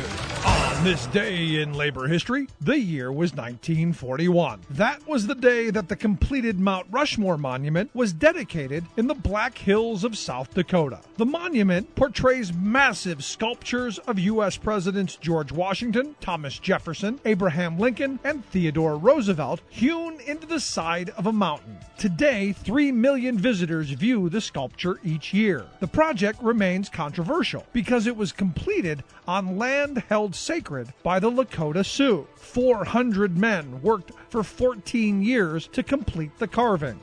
First, the men dynamited 450,000 tons of rock off the mountain. They then used jackhammers and hand chisels to complete the features of each of the president's faces. The sculptures were massive in scale. The president's faces are each as tall as a 6-story building. George Washington's nose is 21 feet long. Many of the men working on the project were miners who had first come to the Black Hills in search of gold. The men were paid $8 an hour, considered an extremely good wage for the time. But they often had to endure layoffs as the funding for the project waned. Despite the dangerous conditions of completing such a project, not one worker died during its construction. Gultzon Borglum, a Danish-American sculptor, headed the effort. He died several months before its final completion, and his son had to oversee the end of the work. The head carver at Rushmore was an Italian immigrant by the name of Luigi Del Bianco. Del Bianco later died of ulcerated silicosis. His lungs were filled with silica dust from working on the carving. In a 1966 newspaper interview, Del Bianco declared, "I'd do it again, even knowing all of the hardships involved." Like what you hear? Check out more at laborhistoryin2.com. Tales of American Political History with Clinton Porter Hackney. In the darkness, at 4 a.m. on the morning of March 4th, 1801, John Adams, President of the United States, went to the Stagecoach Depot in Washington and climbed aboard for a ride to his home in Massachusetts as a regular citizen. A few hours later, Thomas Jefferson walked to the Capitol to be sworn in as the new president, with almost no fanfare at all. A very orderly transfer of power had occurred. It may not seem like much today, but it was an absolutely historic and remarkable event for its time. There were no organized political parties then. The Constitution was only 14 years old, and the nation had only had 2 presidents. Though there were no political parties, there were clearly 2 political factions. One believed in a strong federal government, and the other faction was passionate about the states having more power. Join us again for the amazing revolution of 1800. This is Clinton Porter Hackney at cphackney.com. Chances are, when you took a shower this morning, an AFSCME member made sure that water was clean. When you drove to work, an AFSCME member maintained the road. When you rode an elevator, an AFSCME member inspected it. I'm David Philman, Executive Director of AFSCME Council 13, the American Federation of State, County, and Municipal Employees. AFSCME members enforce regulations, keep prisoners behind bars, take care of patients, protect the environment, and more. The work isn't glamorous, the salaries aren't high, but AFSCME members serve the public in every aspect of our daily lives. Chances are, you'll never see that AFSCME member working in a sewage plant, diving underwater to repair a bridge, or answering a 911 call. But aren't you glad they do? For more information, visit AFSCME13.org. We are AFSCME. We make Pennsylvania happy! There's power in a factory.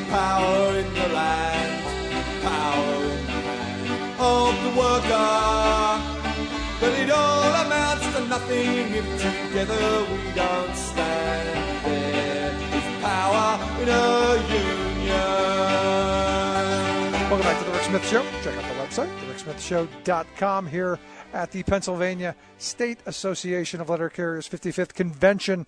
I'm sitting here with Eric Jackson, treasurer of Branch 725 of the NALC Union here in Southeast Pennsylvania. Eric, thanks for taking time for us. You're welcome. So what do you think of the event thus far? It's always a great event. The primary focus of the state convention, primarily, first of all, is to do the state's business. So we handle that according to state constitution, et cetera, so on. But while we have people there mobilized, we always use it. For instance, at this time in the political climate, and we'll do a walk. In the past, we had a national convention where having that power, we were able to mobilize 8,000 people and bus them over from Anaheim to L.A. for a rally and lend support for, it was a multi-union rally. Sure. So using this as a tool to, because someone said, really, 12 days to 11 days before the convention, you're going to, or before the big election, you're going to have your convention. I go, absolutely. This is where you bring your base of power together. And incidentally, most of these people are the leaders of their branches, and they've been, as a union, we've done our part and been doing phone banks and on labor walks previously. So when we're here, we do that as well. So it never really stops. It's a really grassroots effort numerous times over until the end. Right, till the last minute. So since you're on the grassroots, you're down there beating the pavement and knocking the doors. What are people telling you? It's really polarizing. We was up in Northeast Philly last Columbus Day, and you had one side where the Trump people were congregated. It would be like 2 or 3 houses together, and they had the signs out and everything. And I walked by with a shirt that says "Letter Carriers for Hillary," and there was just a negative feeling. So I waved to him and spoke to him because it's not personal for me. I'm just out doing the job, but you can feel it. And doing the phone banks sometimes when you tell them what you're doing, and I heard the clicks. And incidentally, it was funny because I said, well, something wrong with this phone. And then one of the guys was laughing. He said, no, they're hanging up on you right away. But then you get the other side as well. And the people are engaged, and the people say, I had like a 98-year-old woman, like 78-year-old man, and they're really committed, and they really tell you who they're voting for and why. And the ironic part on this time, I had a lot of split tickets because in Southeast Pennsylvania, the big Senate race in Pennsylvania with Toomey and Katie McGinty. And we're, of course, are supporting Katie McGinty. And this ticket was split. They say, I'm strongly for Hillary, but I'm undecided on the Senate race. So you got. Do you think that's because they don't know enough about Toomey and McGinty, that maybe there hasn't been enough information, or is it that they're not sure? Well, yeah, I think it's the information and whatever ad stuck. Yeah. It had the negative ads against Katie, been tons Shady Katie and stuff like that, where sometimes each person votes for different reasons, but it's really clear for us on both sides. It's a parallel with McGinty and Hillary and Toomey and Trump as far as union and working families are concerned. And it's amazing to me because Toomey's father was a union member. Oh, he was an IBEW member, and the reason that he did as well as he did and was able to make it as he did is because his father had a union base. And it's always been interesting to me that people like Toomey are the ones who then kick the ladder for everyone else. Yeah. And it's kind of ironic that someone who comes from a union household is so vehemently anti-union, and that's a struggle for me. Yeah, and it is. And incidentally, most of the union jobs are a stepping stone to people becoming the next generation, becoming lawyers, Absolutely. senators, and whatnot. And a lot of people usually don't forget it, but for some people like that, it's overt. When you have your interests are the banks, and you own a bank. I often wonder if there's some kind of psychosis or some kind of self-loathing that goes along with that. Yeah, it's one of those things where you look back and my father was a working guy, and I'm ashamed of that. I often wonder that, and it's something that we're proud of. Absolutely. And also during the course of my career, we would have we do a lobby. We all lobby Congress each state does, a different time in Washington, D.C. And over the years, they would have senators come in, and we'd be there socializing, having adult beverages, and they would come in and say amazing things. And a lot of them said, my father was a mailman, or my father was a union, and they were proud of it. So you have both sides of that. So it is kind of strange when you hit somebody who goes the other way. And I mean, you look at John Kasich. His father was a mailman. You know, and you go, how is it that you then go and try and pursue SB 5 where you want to take collective bargaining rights away from workers when it was your father's job that put food on your table, that gave you the opportunities you have? It's just, again, I think it's some kind of psychosis and some kind of self-loathing. And furthermore, it's really un-American. If you Absolutely. think about it, Yeah. the labor movement created the middle class in America. And think about it, the ability to collective bargaining, all this, it's the American way, if you think about it. But when they go counter, it's really kind of sad. And that's why I think these elections are so very important, and the work that you guys do here with the letter carriers is so important to get your members active and engaged and out into the streets, because I believe that's how we have to take this country back. Because as you said at the beginning of all this, we've become so polarized, and I believe it's because we stopped talking to each other. We talk at each other a lot. In fact, I do a lot of it all day long here on the radio. But I think having these back and forth discussions with people that you disagree with and doing it in a way that's civil instead of I'm going to beat your head in, I think that's what we need to think about going back to. And then if you have somebody who you're talking and it's a civil conversation and you say, well, my number one thing is my religion. And then you can understand, okay, they're voting based on that. But if for me, and being a unionist, of course, my thing is based on our job and what we do. So you can have that civil conversation, but when people internalize it too much and mix these feelings and it becomes something that it shouldn't be, then it's disheartening. Yeah, I mean, at the end of this, what's frustrating to me is that a lot of the things that are put in front of us don't really seem to, in the big scheme of things, don't really seem to matter as much. I mean, the gay marriage issue has always been one of those things that really, if you're against it, don't do it. You know, if someone were to walk up to me, a guy who'd say, I'd like to marry, I go, thanks for asking. Very nice. I'm flattered, but not my thing. And you know the jokes that say, you know, well, if they want to be unhappy, let them. You know, the old joke that people have been, you know, if you're married. But, But, you know, whether two people that I don't know get married and are happy and love each other over there and I'm never going to deal with, if that's taking down the country, I think we got real problems. But then if you think about it, the people who say I want less government, it's a whole lot of hypocrisy, isn't it? Yeah. So the question is then, you know, as you're talking to people, because, you know, again, my frustration has always been we're divided by nonsensical issues that we fight over, where we're never going to come to consensus on, while we're being basically robbed. Every time we turn around, tax cuts for the wealthy, tax cuts for businesses, deregulation that, you know, cuts worker protections, that cuts safety protections. All of these things seem to be going against us while we're looking somewhere else. But how do we refocus that?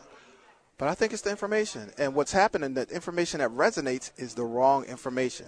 That travels fast at the speed of light. But the correct information stalls and gets slow. And like the specifics in what you're talking about, these issues, and people are supporting people who, the 1% or people who advocate for that. So, you know, and you can see that they're talking out both sides of their neck. And then when it's brought to light, they just seem to just want to ignore it. And then How much of it do you think is ideology? I mean, you know, it's almost to the point where we've declared camps. And I say politics has almost turned into a sport, to where this is my team and my team can't be wrong. I couldn't agree more. And to me, it's never for me been about that. It's been I'm a policy wonk. I'm somebody who goes, you know, how do we fix things? I'm kind of a tinkerer. Let's figure out how, if we have high poverty in this country, how do we fix that? And we can talk about 100 different ways of doing that. And it may be conservative, it may be liberal, or it may be somewhere of all of it. And if you think about it, really, the people who've been winning the president, nobody is completely liberal or completely conservative. We all have both or all of those things in us. Right. But I hope it's been polarized on certain issues. You're liberal, certain issues you're, you know, conservative. But it's like you said, it's pitted us against each other. And think about like the history of African American people. At one point, they were Republican, and then at some point in time, people followed and it changed. And what was when they did the autopsy on the Republican Party, the supposed, it lasted all of a minute. Yeah, was it that long? Did it last a minute? I don't even think a minute. Right? I don't think because I think what they did is they took the autopsy and they go, okay, we're going to triple down on this. Because that's basically what they did. I mean, if you remember, the autopsy said we've got to do better on women's issues. We've got to do better on minorities issues. We've got to do better on immigration issues. So what's this election's about? How much we hate women, minorities, and immigrants. It's really bizarre. Yeah, and specifically after they were kidnapped by the Tea Party, incidentally, it didn't work. So the autopsy was supposed to say even with that, but it didn't work. But what happened, the bad part is all of those people, they were in their primaries election. They were primaried, so they got so scared they couldn't do it. Yeah. So now with the Citizens United and all this money coming, they're running scared on the thing. So in my opinion, that had a big effect, and it still has. So until that gets corrected, they're always scared. So they afraid they might get primaried by one of the Koch brothers or somebody, and they're out of there, no matter how powerful they are. Yeah. No, you're absolutely right. I mean, the money is a huge part of this. And at some point, we've got to look back to the founding of the country to where corporate donations and big money was illegal. We've got to start looking backwards and going, hey, what worked in the past? Because this unlimited cash going into these campaigns, it's only really working for Comcast and the big media companies. And in other countries where it's limited, a small amount, and it's determined because someone was sitting by somebody from England, and they were looking at it, and they were telling them, God, the way you guys do this is pathetic. And they were looking at debates. But, it's all of those things combined together that it's having a negative effect. But now a lot of the dust in the soil and the sludge is kind of built up. But me, actually, I still have more faith in the people. And just like in the last election. In the end, it's more like, to me, the loud minority. So I have more faith in the real Trump people. is the squeaky wheel then. Yeah. And we've got to give him some grease. But here. he's different. He has the charisma and everything else. He does. But the people, I think those people that feel that way and are encouraged by the negative aspects that he was doing on purpose and just using history to run his act. But it's more people, because the people who are nice and have great ideas and kind to one another. What are you going to say? I'm kind? It just doesn't happen. So you don't see them. They walk by you every day, say nice things. But here's the thing, and you're the one who's talking to your members and to people on the street all the time.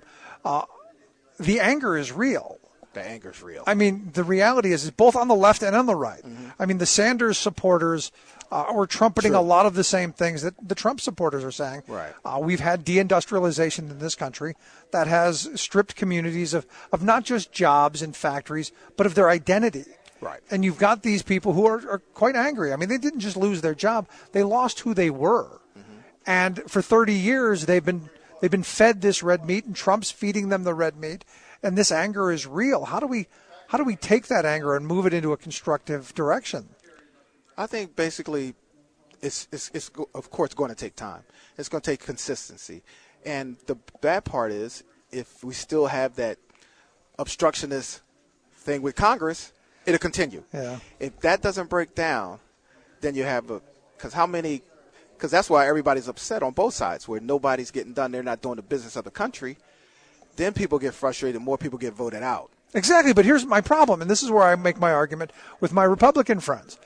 You've got people who don't believe in government. You've got people who tell you, we're not going to do this. We're not going to raise taxes. We're not going to invest in education. We're not going to invest in infrastructure. They get into office, and then they don't do those things, and the potholes don't get filled. Our kids don't get education. The country's crumbling, and we're somehow shocked. But then it's like you said formerly, they were stuck in ideology. So they said they don't like government, but if you break it down and you tell them, like, this benefits you in government, it's a lot of these things that government does, like when we have tornadoes and all this and the galvanizing effect, that there are basic needs for government. You can't not have government. Right. I can see the argument on the size of the government or the interventionism, but to say, but they say it's like a trite term. Right. No, I mean, I got people tell me I'm a small government person. I go, I don't actually know what that means. Exactly. I'm an effective government guy. I want it to be the right size. Right. I don't care if it's big or small. I want it to work. Because to me, the small government argument is we want it as small and ineffective as possible so that the wealth class can roll over we the people. Right. I mean, maybe that's too simple, but that's how I view things. But I think in your own head, you always have to break it down at some level. But I think that's what they do. And they simplify it too much to the negative and say they can put it on a bumper sticker. We can't. Right. But the reality is, no, you have to have a balance. So now I can see you don't want government and spending, like the people say you don't want government going and creating these wars, just spending all this money or doing this, or have a different foreign policy, which means that all our infrastructure in this country is crumbling. But yet and still that could be used more efficiently within. So certainly. That's one of those ideas that goes across party lines, but then they say, oh, no, that's conservative. No, you don't just own that. It's like paying your bills is somehow conservative. Yeah. When they don't. I mean, that's another part. And everybody wants to make money. Everybody wants to lower taxes. But some ideology says we need this if this is going to benefit everybody or everybody takes a certain amount. But how can it be beneficial when it says, okay, I make all the money, I pay no taxes, and the little man pays a hefty amount percentage-wise of his taxes. In fact, here in Pennsylvania, triple. So how can that be smart in any way? Yeah, I mean, here in Pennsylvania, someone making in the bottom quarter of the wage scale pays triple of what the person at the top pays. It's just amazing. But they have us conned into thinking that don't. So they take these other shiny talking points and narratives that take us away from the real issues.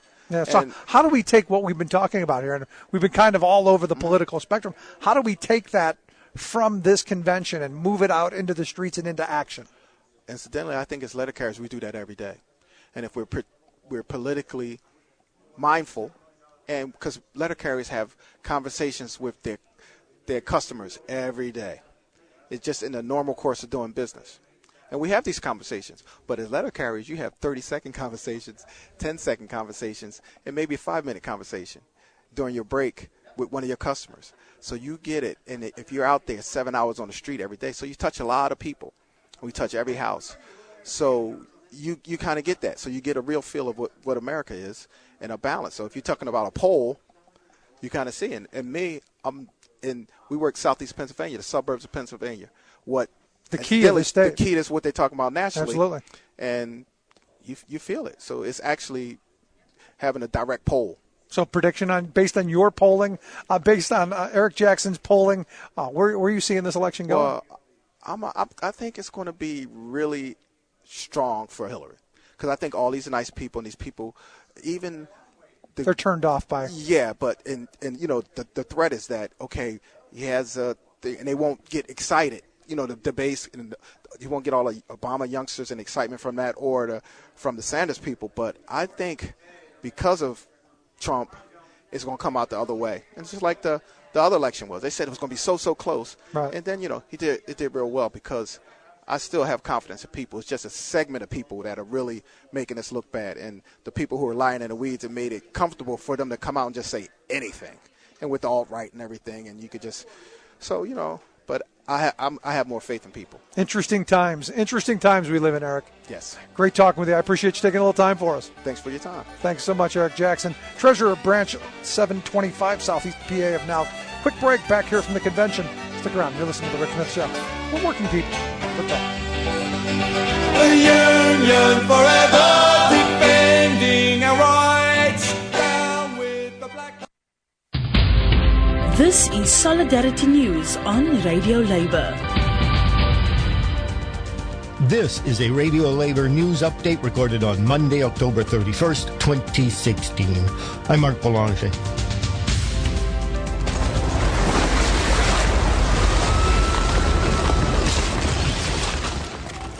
union representatives are headed to Brazil for the one-year anniversary of the worst environmental disaster in the country's history.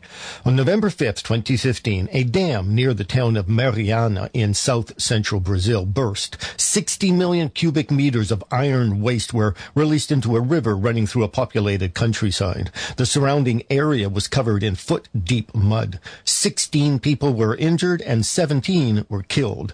The mine is operated by a joint venture of the Brazilian corporate giant Vale and the Anglo-Australian company BHP Billiton, based in Melbourne. The company denies that its decision to outsource maintenance of the dam to a smaller company resulted in the disaster. The global union leading the fight to get BHP Billiton to be held accountable for the accident is Industrial. Industrial represents a wide range of workers from manufacturing to mines to energy to garment production. It represents 50 million workers in 140 countries. Glenn Mpufane is the director of the mining department of Industrial. The Mariana disaster has been described as the worst environmental disaster in the history of Brazil. And it is an accident that should not have happened in the first place. And the questions are why? And the answers are simple. It's another example of corporate greed that constantly thumbs any other concern for the safety of workers, for the safety of the environment, for the safety of communities. On the first anniversary of the disaster, which is the 5th of November, all BHP Billiton unions will meet in Mariana to provide and offer solidarity, practical solidarity, not only to our affiliates, but to the communities that have been affected by this disaster. We shall be sending a signal to BHP Billiton that we want them to account for what happened. Because the lead company involved in the disaster, BHP Billiton, is headquartered in Melbourne, a number of Australian unions will be sending representatives to the November 5th commemoration of the Mariana calamity. Tony Mahar is the national president of Australia's Construction, Forestry, Mining and Energy Union, better known by its acronym, the CFMEU. BHP needs to be held accountable. That's why it's important that unionists travel to Brazil for the BHP network meeting. They need to be accountable for their environmental disaster. They need to be accountable for their industrial practices in bargaining. And that's why Australian trade unions will be there, proudly there with global trade unions. Another union that will be represented at the November 5th commemoration of the Mariana disaster is the Australian Workers' Union. Daniel Walton is the AWU's Assistant National Secretary. We represent BHP workers in the oil and gas, mining, aluminium and nickel sectors in Australia, and we demand justice for BHP workers and their families.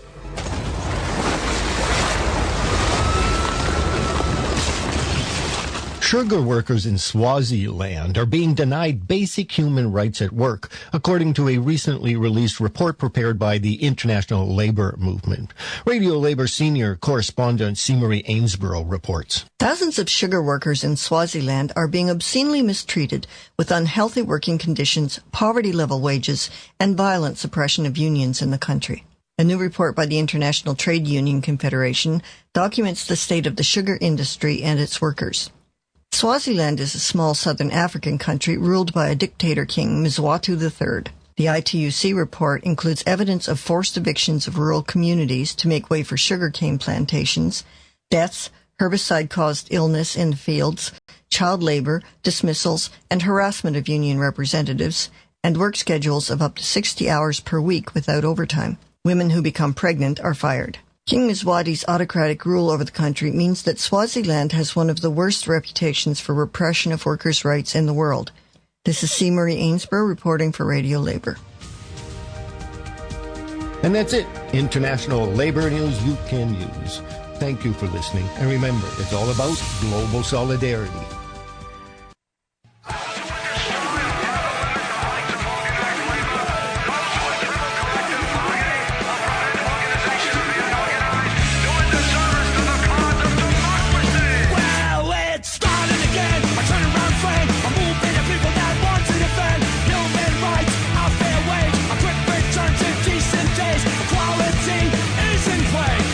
Organize without hate.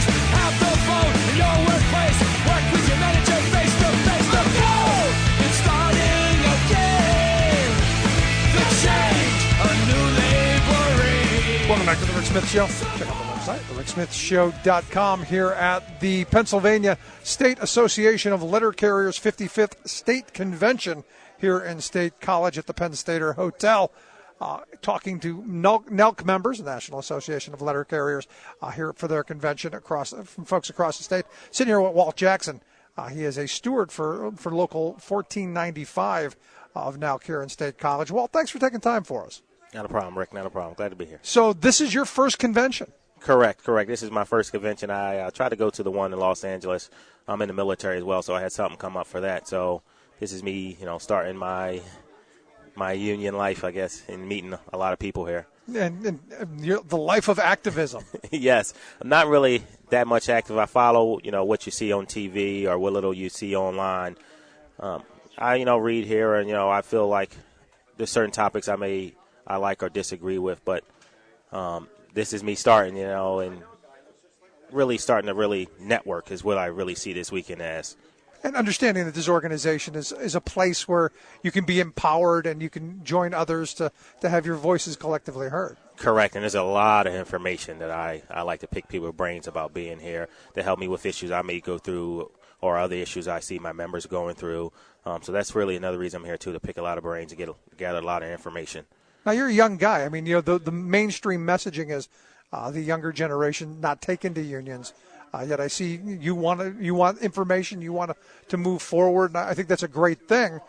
What message do we send to maybe people of your generation about what you're doing? Well, first, I think I like to pass on them is like an understanding of what the union is.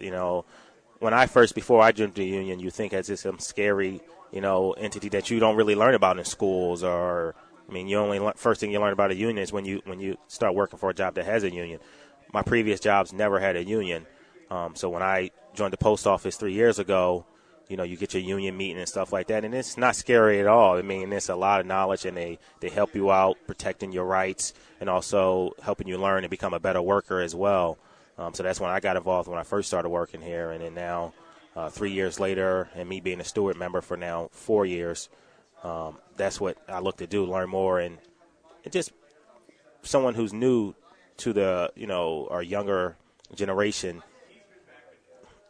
it's just the first thing I like just to learn about it, just right. to at least have the opportunity to learn what at the what end the of the union day is. Yeah.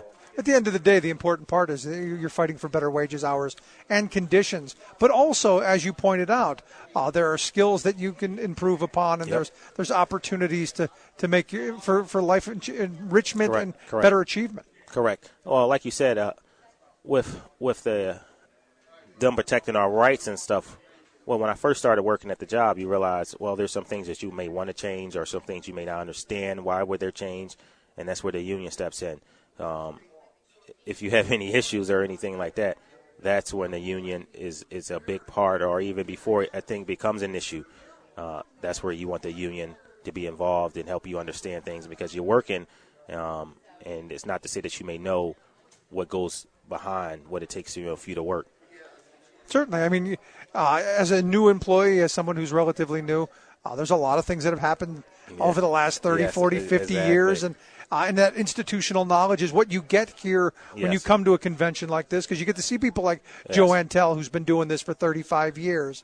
Yes. And also, folks like yourself who are now starting the beginning of your career, and I think it's a good thing. Well, like you say, with people who've been doing this for 30 years, if you kind of almost understand the history of the union and the history of your job that you work for, you can kind of understand to see where they're going in the future, and it helps you, understand better how things came to be today. Learning the history of, them trying to take, for example, the different fights about, trying to remove Saturday as a delivery day. You can kind of dip your foot in and understand the history of it all and why that's important, for our hours and our labor and our for our workforce. Right, and it's one of those things you want to preserve for the next generation, i.e. you. Well, not only do you want to preserve it, you want to understand why you want to preserve it. That's the thing that I say, most the younger generation just don't understand why they want to preserve it. And when you get into the union, you understand it makes sense why you definitely want to preserve, your work rights. At the end of it, union is almost a four-letter word in our society at this point. I mean, the way we see things framed. When I was in school, and it's a long time ago, we learned about union members as criminals. Yeah. The ancient order of Hibernians were the Molly Maguires were all criminals. Yeah. And they were all bad. Yes. But when you get on the job and you realize that you have this sense of empowerment. Yeah. Yeah. And to me, as someone who's been a union member pretty much my entire work life, it's that sense that I have the ability to change things. I have the ability to make things better. Yeah. To me, that's that inner sense that's so important. Well, even from like my pre jobs, I never had a union there, but they always preach you don't ever join a union. Unions are bad. So that's why I say you get this negative, outlook of what unions are. But once you get in here and you have someone, tell you, hey, here's all the rights that we won. Here are the benefits we have for you and things we can provide for you. I mean, it changes the scene on it. I mean, so me being a union member for 3 years now, and now finally 4 months ago becoming a steward, it definitely changes my outlook of my job, and understand, too, if there's things that I feel like that should be changed for the better, I have a voice and I have an outlet to make those changes happen. Right. And as someone who has taken that step forward to not just be a member but also be a leader in the union, that to me says there's that next step of activism and empowerment. Oh, for sure there is. I mean, the young generation of the younger people in my branch, they definitely love getting involved, and it's there. It's definitely there. It's like you say, it may seem like it's a 4-letter word now, or it's a taboo thing, but there's definitely people, once you start educating them about, their benefits and their rights, they can get involved. So now you take that and you come to this convention, and obviously this is a great place to organize and to talk about what other people are doing in other areas, and potentially, with this being a political year, changing the outcome of some elections and maybe getting some things pushed in the right direction. Yeah, it's definitely a big year for politics in America, and even with the union and who they're deciding to back, is even with the union. Well, what I like about the union and with the politicals, for me, I don't know that much about the political scene because I don't follow that often, but then I can lean on the union to help me understand different topics and how those topics directly affect me, affect my job. And even sometimes not even me, like my livelihood, things at home and stuff, So that's where I like to tap in, and that's, some of the things I'm be hopefully learning this weekend. Do you find that, some of the people that you work with, some of the people that you represent, maybe in the same world that you're in, they don't generally pay attention to the politics, that they do lean on their union for their thoughts? Exactly. I mean, when we have our union meetings, people show up, and that's some of the questions that's mainly asked are about, what's going on in the politics, who's the union following, and how some of these things are affecting our work, or, our work day and stuff. Because there's a lot of people who say, well, unions shouldn't be involved in politics. And I go, at the end of the day, politics doing everything they can do to destroy unions, I think you got to be able to fight back. Well, if you think about it the other way around, aren't the politicians involved in what the unions do? So why can't we have a right in what they do? I mean, if you're running for president, you're going to be a president of everybody, not just not people not in unions. Or you're president of everyone. So if we all have our say, then we're allowed to have our say. They're president of everyone, not just one party or one group of people. It's always been my view that especially the right wing in this country is very anti-union because the kind of empowerment that we're talking about, the idea that you had jobs before that were non-union, you had no voice, no say, and a lot of things were imposed upon you. You now see as a union member and as a steward that you have the ability to have some say on the job and maybe influence what happens to you throughout the day. And that sense of empowerment, it makes you go, hey, what? I can change my workplace. Maybe I can change my community. Maybe I can change the world. Gives you a peace of mind when knowing you're just not no sheep, working and going home, when you can actually change things. Just the thought of that and going to work and knowing that, if there's something I don't like or some improvements that I can make, that I have a voice, just that peace of mind of knowing you'll be heard. And if there needs to be changes, you have a union behind you to where they can legally and, thoughtfully make those changes.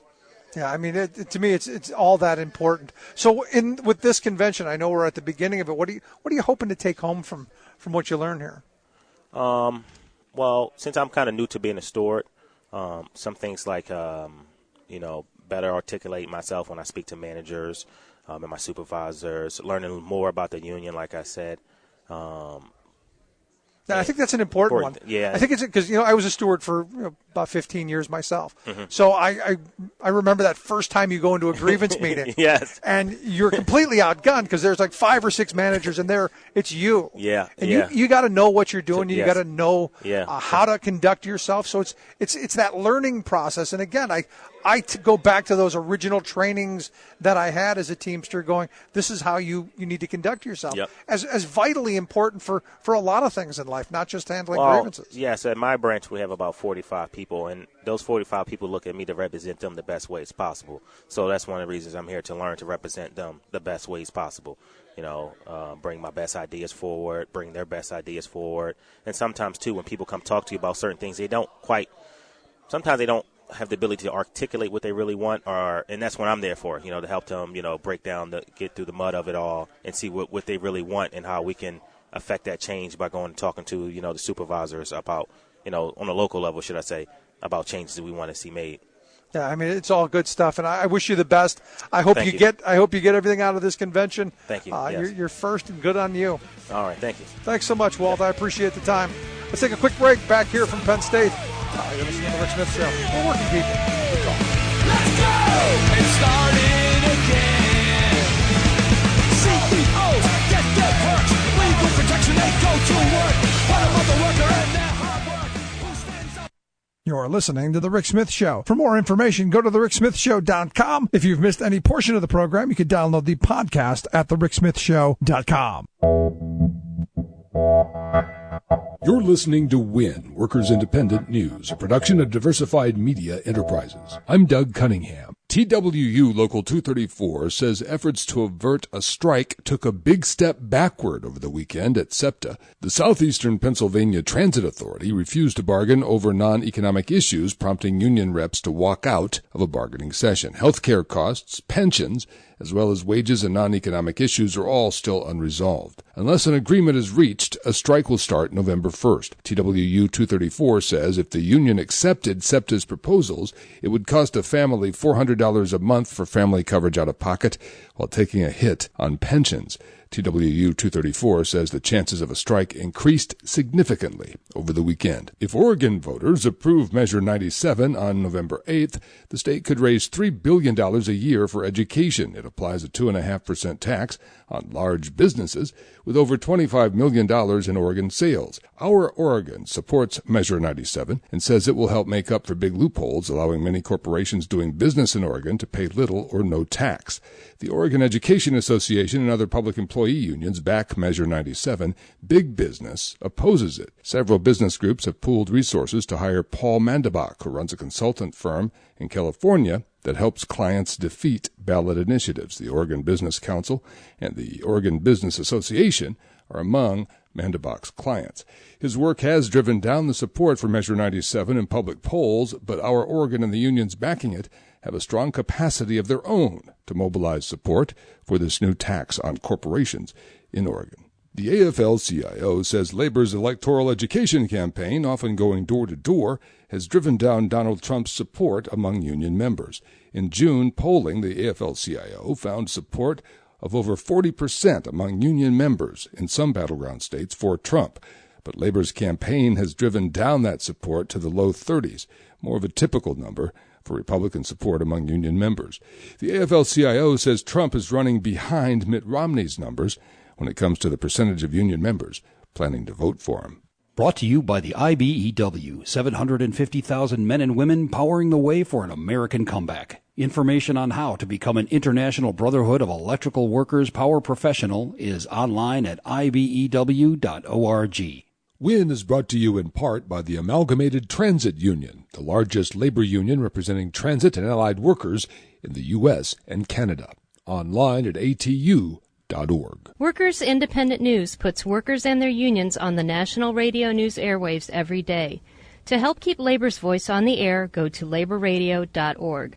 You've been listening to WIN, Workers Independent News. For more information, visit laborradio.org. If the only choice available were public schools, we'd have better public schools. But the wealthy in many, many cities have opted out of the public school system. I mean, they may vote for the bond issues out of conscience, and some of them may engage philanthropically. But with their own kids, they send them to private schools. And by having this division, essentially between rich and poor in schools, the rich get the education they want to get for their kids, and a lot of them have a conscience, so they try to do something for somebody else, but they don't try the same way as they would as if their kids were in those schools.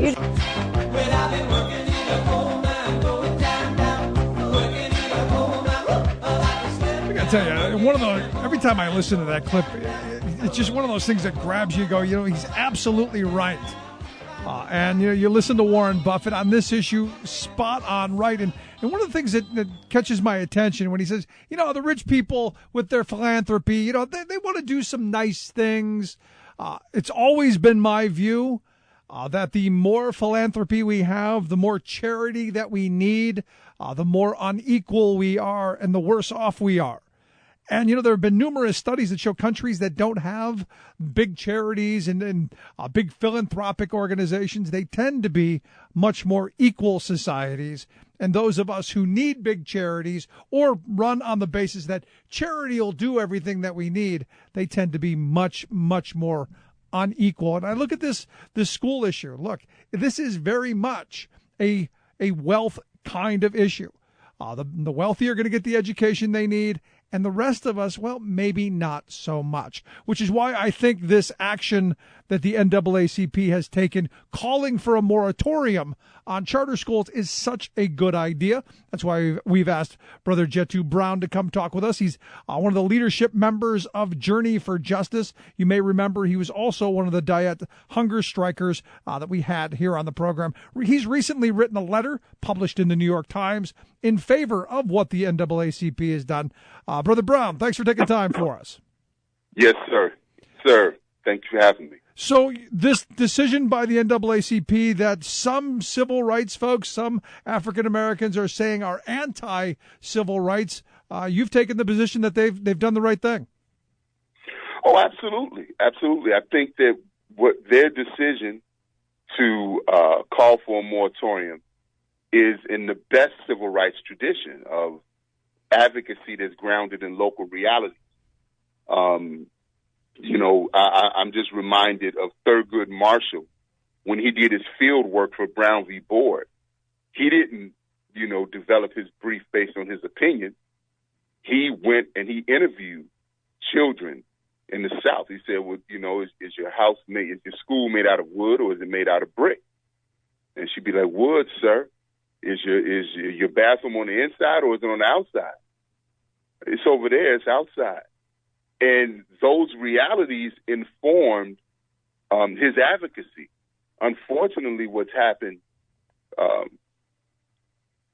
in a lot of civil rights circles is that instead of being grounded in local realities and what happens to those of us that have the least, it's shaped by corporate influence.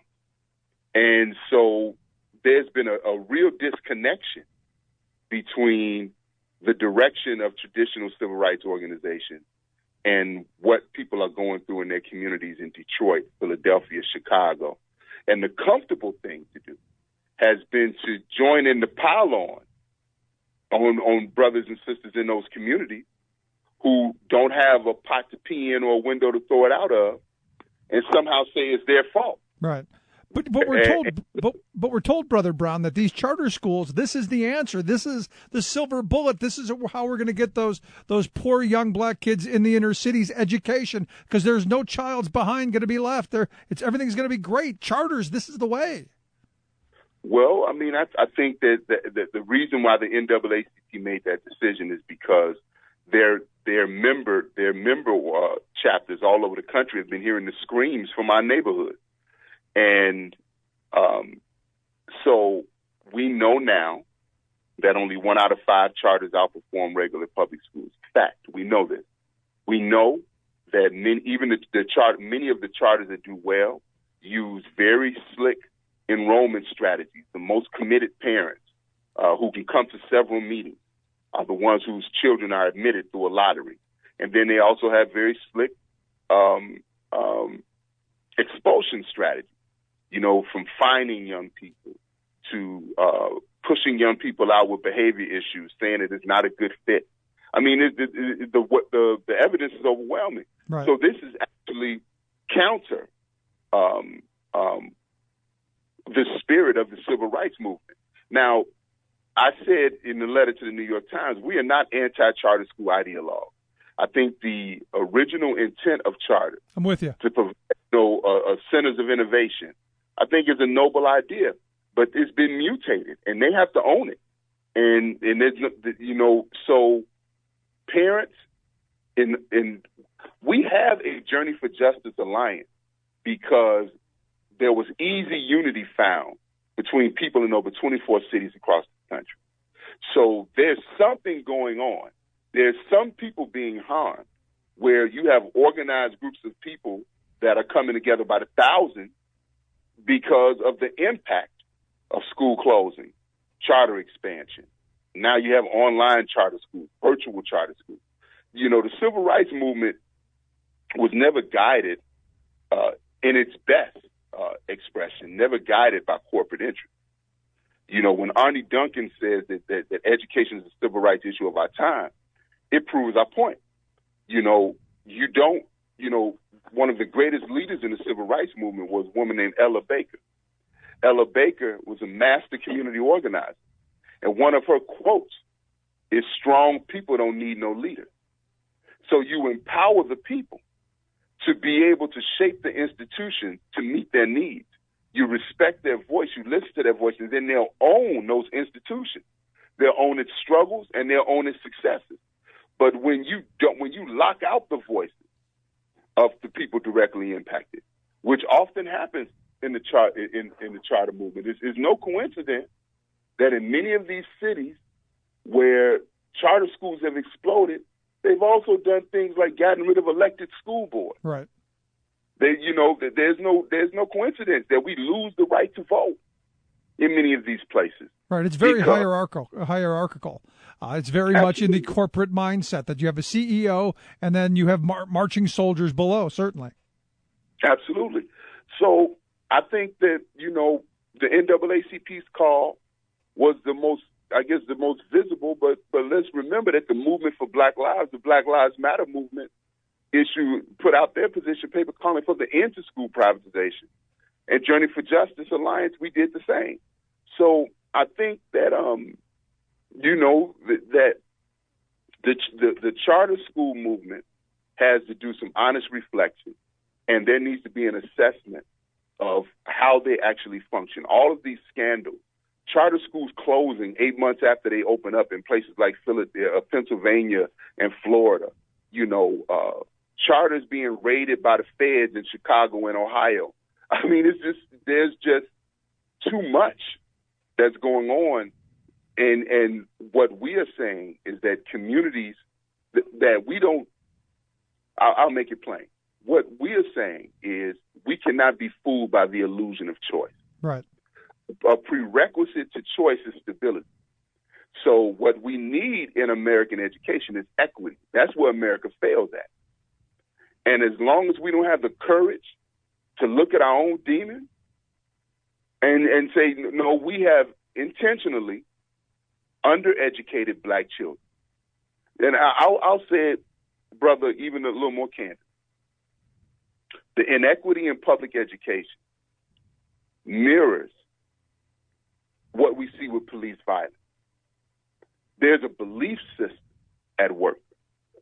That belief system is something that that's never been reconciled in this country, and that's this country's demonstrated hatred for Black and brown people. That is what you're seeing. See, because if you go to the lower Ninth Ward in New Orleans, ravaged by Hurricane Katrina, and then today there's still neighborhoods with no schools. Right? Today. Right. No, they've all been privatized. Yeah, children having to catch buses. They have to walk across 4-lane streets to get the buses to get shipped to a school halfway across the city. But right across the street in St. Bernard Parish, which is also got 10, 20 feet of water, working class white parish, They have a brand new K-12 complex, a completely rebuilt parish. And at some point, we have to be honest about what we're looking at, right? I don't believe that all white people believe this, right? But what we're saying is America needs to organize against white supremacy. That's what we're experiencing.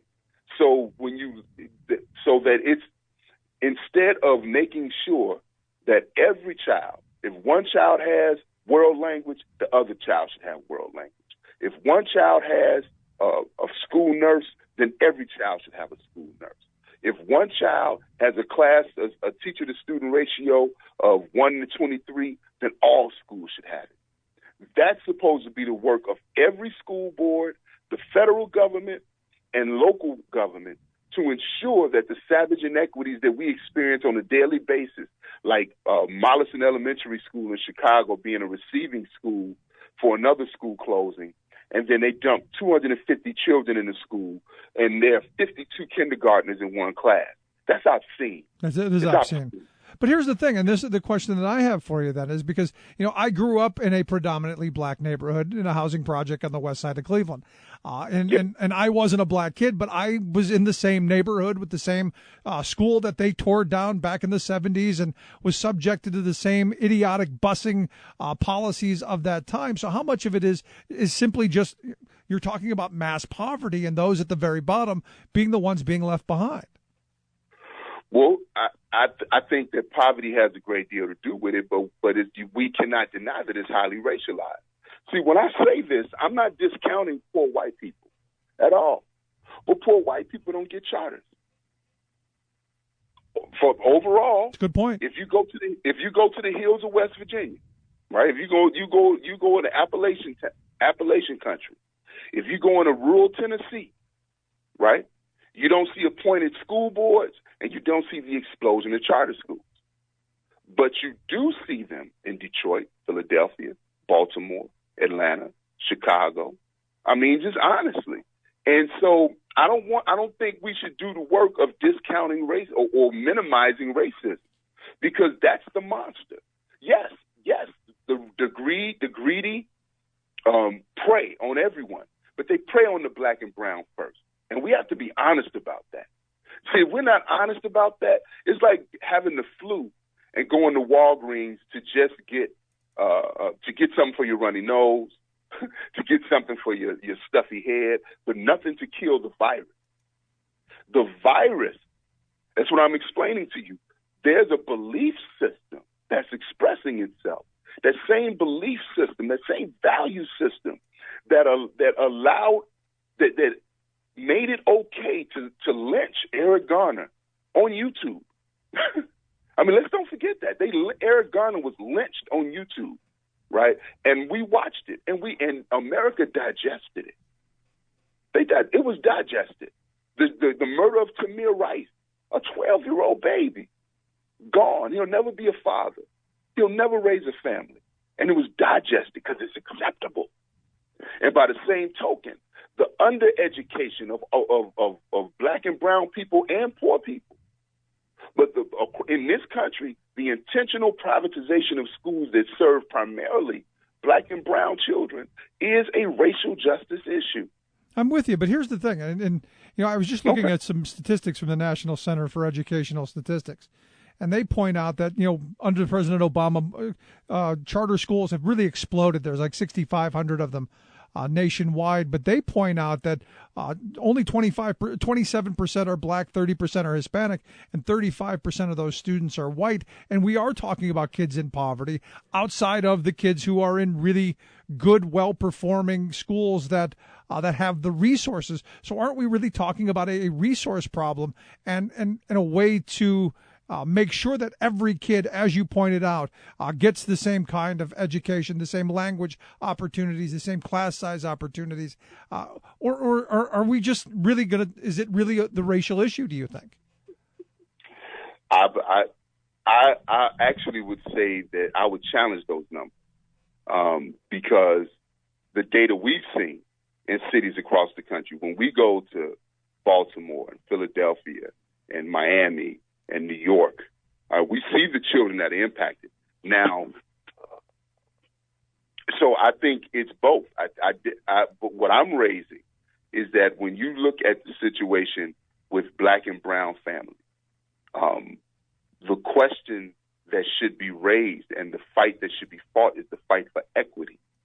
I'm with you. Fight for equity. Absolutely. And so, what has happened in those communities where privatization has taken root is you also see, I believe that the United Nations says that the basic institutions in the community are education, healthcare, food production and delivery, housing, and clothing.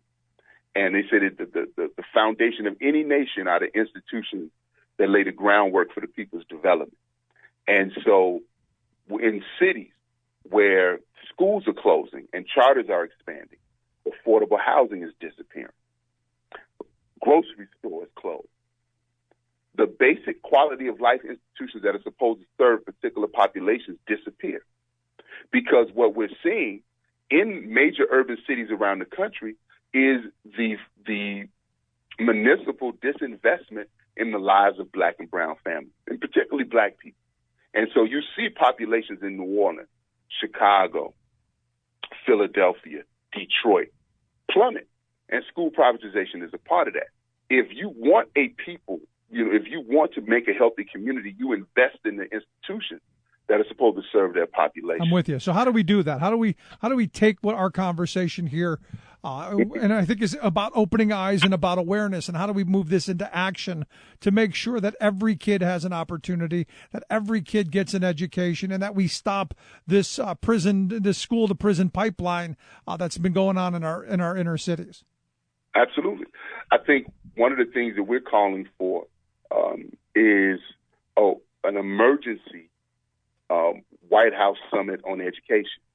How can you do that, Brother Gentoo? Because the reality is that President Obama has been the guy who's more than doubled charter schools and has really bought into this corporate education scheme with people like Arne Duncan and now John King. Absolutely, and I think that what we need is, because one or two things: either we push this system to do what it's supposed to do, or you create another. Right? So I think that we have to make sure that there's a unified voice. This is why we work with the Badass Teachers Association. This is why we work with the Network for Public Education, the Alliance to Reclaim Our Schools. We're bringing millions of people together across race, across income level, to say that this is the type of education we want. So now it's not just 20 people screaming in the wind. We have constituencies that are prepared to fight to make sure that equity is the law of the land. Now, and I believe that what needs to happen in local communities is we need to have an urban investment initiative where we look at working with the people directly impacted in the quality of life institutions I just mentioned to you: housing, education, healthcare, and make sure food production and delivery. Why? In many of our communities is the liquor store, the grocery store. See, those are the things that never get talked about, and that is highly racialized, right? And what I'm raising with you is not in hostility to you. What I'm raising with you is that, I'm the son of a man who fought in the Korean War. I served in this country's army. My father had a 9th grade education and worked in the steel mills, worked himself literally to death, died from lung cancer, worked in the steel mills. A trust has been betrayed. And that's who has bled more, who has struggled more in this country, who has sacrificed more after receiving so much violence and so much hatred. So the time for African American people and other people of color to somehow have our voice diminished by saying it's something other than the hatred we feel, that the time for that is over. It's over. And we have to be able to stand in unity with that. That is not diminishing a white mother who loves her children just like I love my children. That's not diminishing her. But, Alice Walker, who wrote The Color Purple, said, "No one is your friend who demands your silence or denies your right to grow." America needs to hear our cry. And the NAACP's call for a moratorium is an example of that. That, no, these people are hustling on the backs of Black and brown children. And it needs to stop. I'm with you. I'm right there with you. As you said at the beginning, I was in favor of the concept of charter schools. I'm in favor of trying different things, different forms of learning. I'm a big Montessori fan. I'm all in line with that. But what's turned out is, and you've alluded to this, I think, fairly well, is it's turned into a corporate scheme where those best practices that were supposed to be widely shared and disseminated were actually patented, privatized, and now hugely profitable for those who were able to do that at our dime and at our expense and at that of our children. So to me, the idea is we've got to come together and stop that. Because it's harming all of us in one way or another. And look, I feel your pain. Like I said, I grew up in a predominantly black neighborhood. So all of the things that you're talking about, I witnessed growing up. We weren't on the bus line. You're right. The liquor store was the grocery store. There was very little infrastructure or jobs to be had around. And as someone who is a public policy person, I want to change that. I want to figure out how we come together and fix that. Because, I have conversations with people who are like, you see all of this anger and stuff on TV. That's not helpful. I'm trying to figure out how you do both, how we make sure that this stuff changes. Does that make any sense? It makes sense. And I would say this. See, real unity, brother, to me, and this is just as a community organizer who works with a lot of different tables. Real unity. No. Hold on.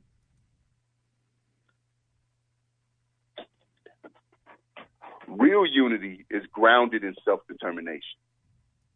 So I believe that policymakers and those of us that influence policymakers have to be able to say, well, the anger isn't helpful, but you're not living that. I have a 7-year-old that I have to raise in this matter. Right. Right?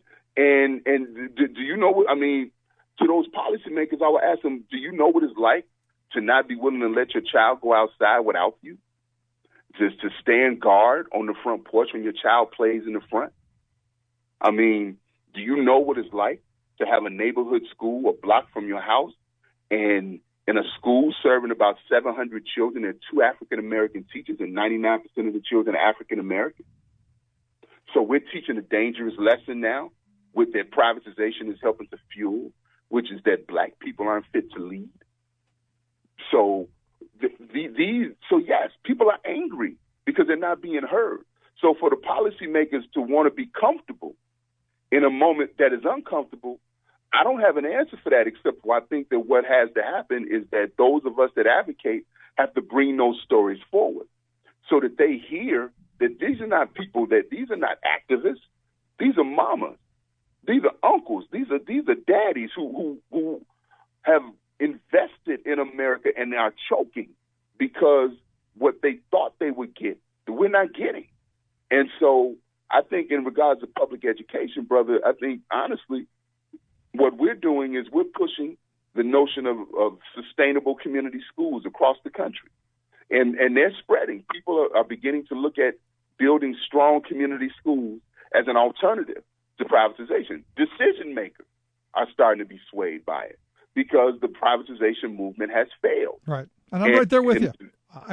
We are absolutely on the same page. And it's the reason that I bring you on the program and we talk about this because I'm with you. At the end of the day, things have got to change and the moneyed interests have got to get out. Yes, sir. And so the last thing I would say is I think the best way for this to happen, and the hunger strike to me is the best example. There's a school with $16 million in investment for neighborhood children that's open today because of it. That white mothers who realized that they didn't have to go through what they saw us going through got mad. Latino mothers, Mexican mothers came and brought us broth every day. So people did not try to define our struggle. They joined our struggle because they saw it. And I think that that's what's got to happen. If we're fighting against sexism, I'm not going to tell a woman that her pain ain't real. And I'm not going to try to define for her what they don't. I'm going to be like, what's going on? When she tells her story, either I'm with you or I'm not. But your story is the truth because that's what's happening to you. And so I think that what we're trying to build around the country is unity grounded in self-determination. Unity grounded in the right for all communities to shape how their institutions look. And like you said, get the corporate interests out of our communities by lifting up the voices and the brilliance of people that live in our neighborhoods, the courage, the determination, the heroes who go unspoken and unknown. Lift those people up who are waging heroic battles in our community just for good schools, just for young people to have safe passage from their school to their home. And those people are in all communities, right? And so while I mentioned that there's a value system that we're at war against, the question is, what is our belief system? Me and you, what's our belief system that we can unite around and say this is the type of world we want? We can't just deal with this issue by issue. We have to realize that there's a belief system that's fueling a lot that's wrong with the world, and it's greed. Greed is definitely a part of it, so I don't want to discount that, but it's also racism. And we have to be honest about that. And I think, brother, that's the way forward.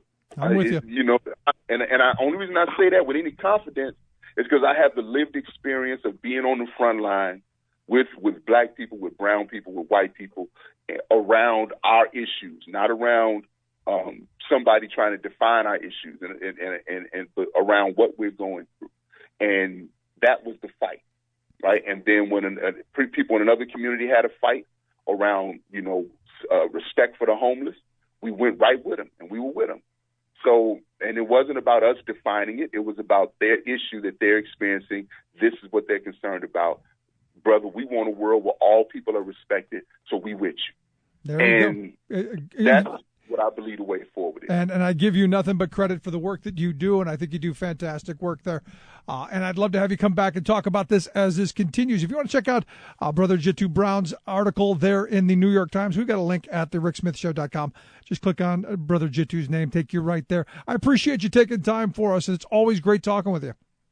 All right, Brother Rick. I appreciate you too, man. Keep up the good work. Thanks so much. Let's take a quick break. Right back. Stick around. You're listening to The Rick Smith Show, where working people come to talk.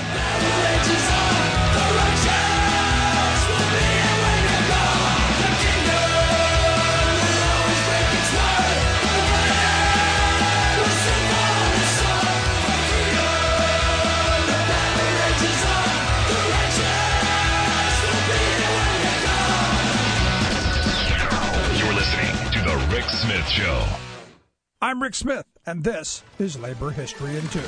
On this day in labor history, ghosts and goblins are going door to door to gather up candy. But did you know that some of that candy is made by union workers? In Hershey, Pennsylvania, tagged the sweetest place on earth, you'll find the nation's chocolate center. It wasn't always so sweet for workers, though, who in 1937 tried to win union recognition. Then the company laid off some of the union organizers, claiming it was due to seasonal cutbacks. Outraged, 600 workers began a sit-down strike in the plant. Local dairy farmers, relying on Hershey to purchase their milk, grew increasingly angry at the strikers. They joined with workers not participating in the strike and other community members. The angry mob stormed the plant to oust the strikers. 25 strikers were severely beaten, and the sit-down strike ended. But the next year, the Hershey workers tried again to form a union. This time, they affiliated with the Bakery and Confectionery Workers International Union of America and established Local 464. They are not the only union members who help make Halloween sweet. Today, Bakery, Confectionery, Tobacco, and Grain Millers Union Local 1 in Chicago, Illinois, makes Tootsie Rolls. If your candy of choice is Clark Bar or Thin Mints, you might want to thank the members of Local 348 in Cambridge, Massachusetts. And Local 125 makes Ghirardelli chocolate in San Francisco. Unfortunately, things are not always so sweet. In September of 2016, 400 workers at the Just Born Candy Factory in Bethlehem, Pennsylvania went out on strike. The company decided to change their pensions to a 401k for new hires and reduce health care contributions. They make such iconic candies as Peeps, Mike and Ike's, and Hot Tamales. One strike slogan rang out, "No pensions, no Peeps." Chances are, when you took a shower this morning, an AFSCME member made sure that water was clean. When you drove to work, an AFSCME member maintained the road. When you rode an elevator, an AFSCME member inspected it. I'm David Philman, Executive Director of AFSCME Council 13, the American Federation of State, County, and Municipal Employees. AFSCME members enforce regulations, keep prisoners behind bars, take care of patients, protect the environment, and more. The work isn't glamorous, the salaries aren't high, but AFSCME members serve the public in every aspect of our daily lives. Chances are, you'll never see that AFSCME member working in a sewage plant, diving underwater to repair a bridge, or answering a 911 call. But aren't you glad they do? For more information, visit AFSCME13.org. We are AFSCME. We make Pennsylvania happy! Yes, it's fun by the elite academic types in America to say McDonald's is the wrong kind of food and it's the wrong kind of this and the jobs don't pay very much and so forth. I have quite a different view. I think McDonald's is one of the most successful educational institutions in the United States. They take people and give them a first job, which enables them to get a second job. They do a very, very good job of educating troubled young people to be good citizens. And they're probably more successful than charter schools.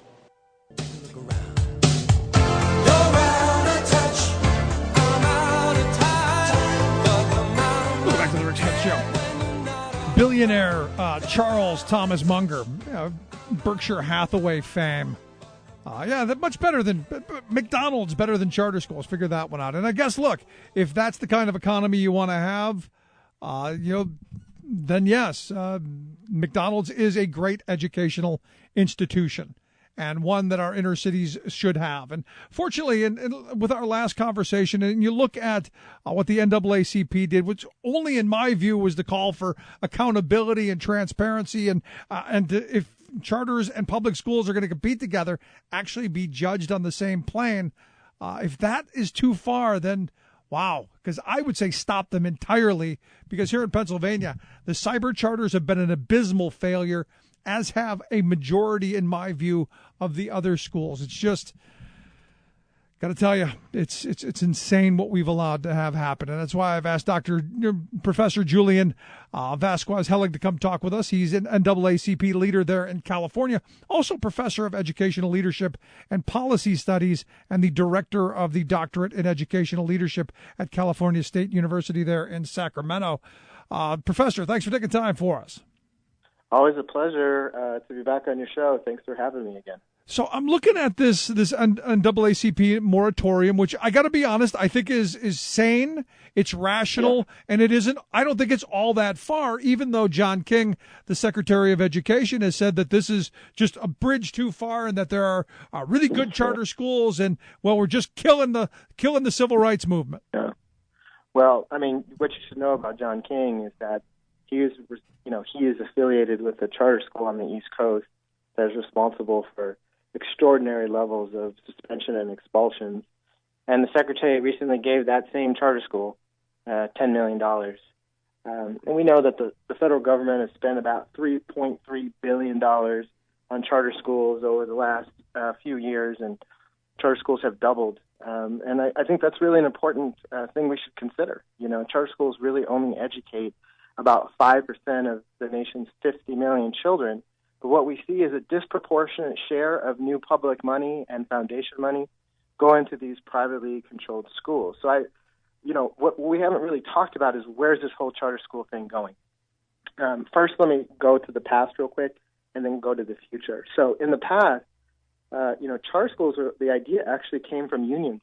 A lot of people don't realize that, but Albert Shanker. But see, his vision for charter schools was that they would be more democratic, that teachers and communities would be the voices in those schools, that they'd be more democratic.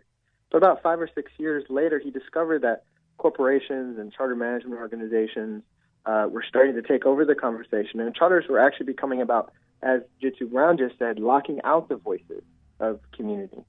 So then let's just go to the future. We know in Pennsylvania, for example, that there are a lot of school districts that are teetering on the brink of bankruptcy because we haven't really thought this through.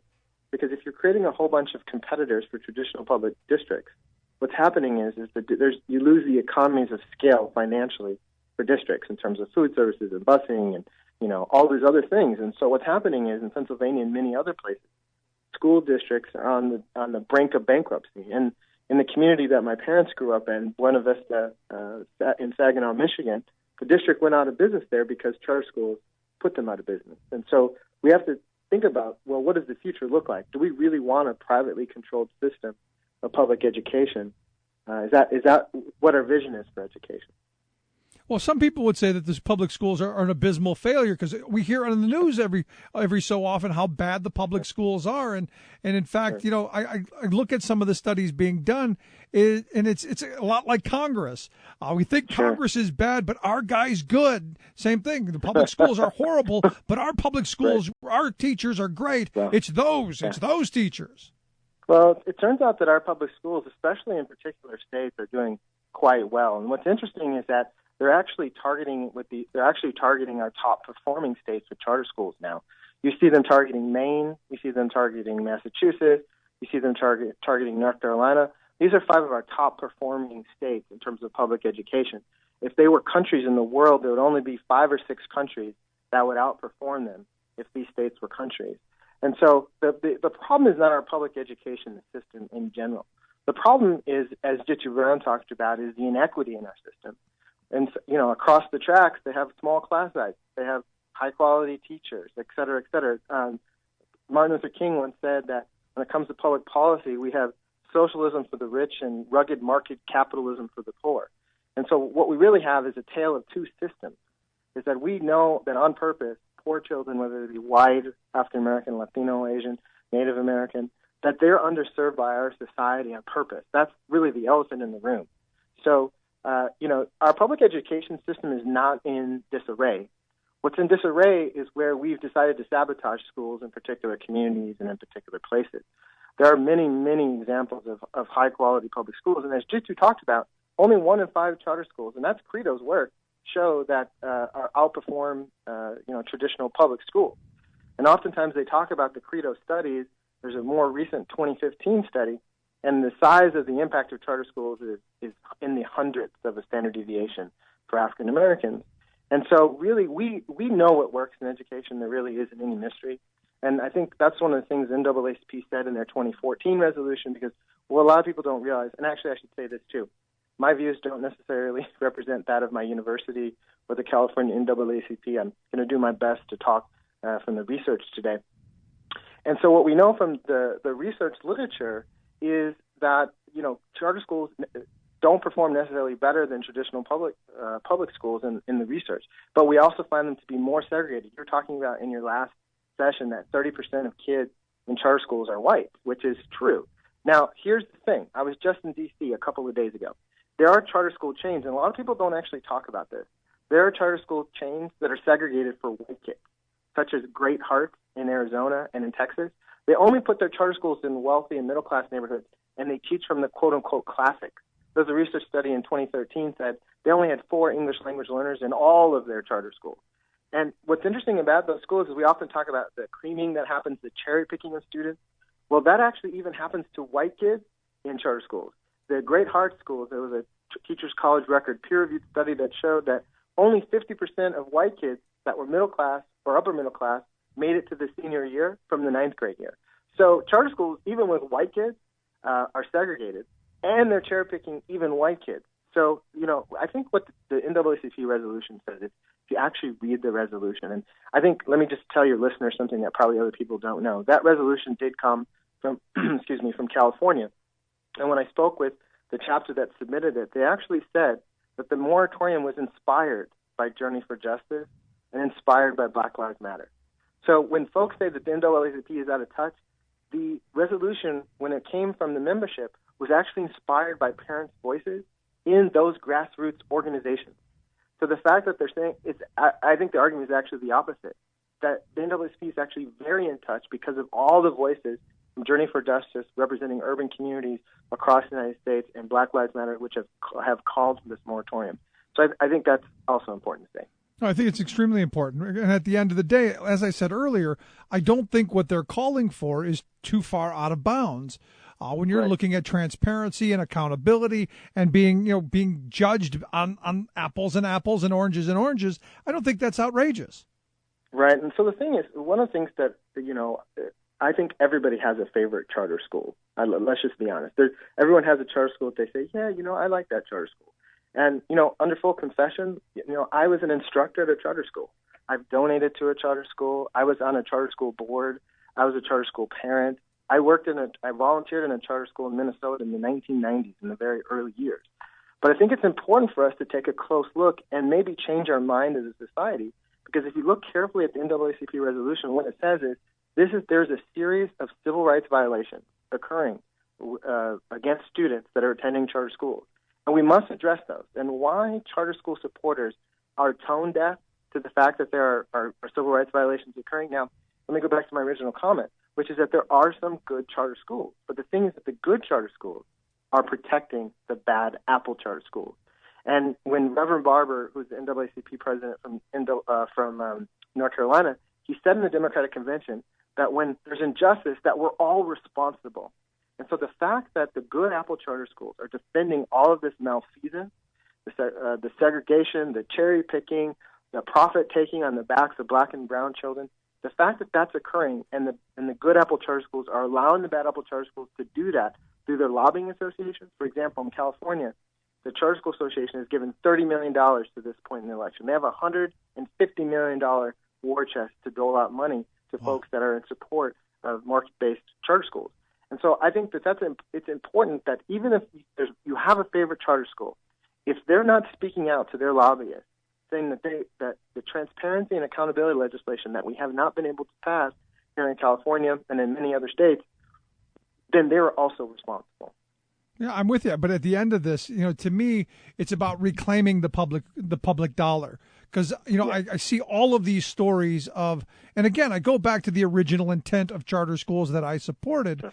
You're talking about public dollars being put into place to try new things and to innovate and best practices to be shared. And what's happened is you now have all of these privatized entities who took what our tax dollars created, and now they're charging us for it.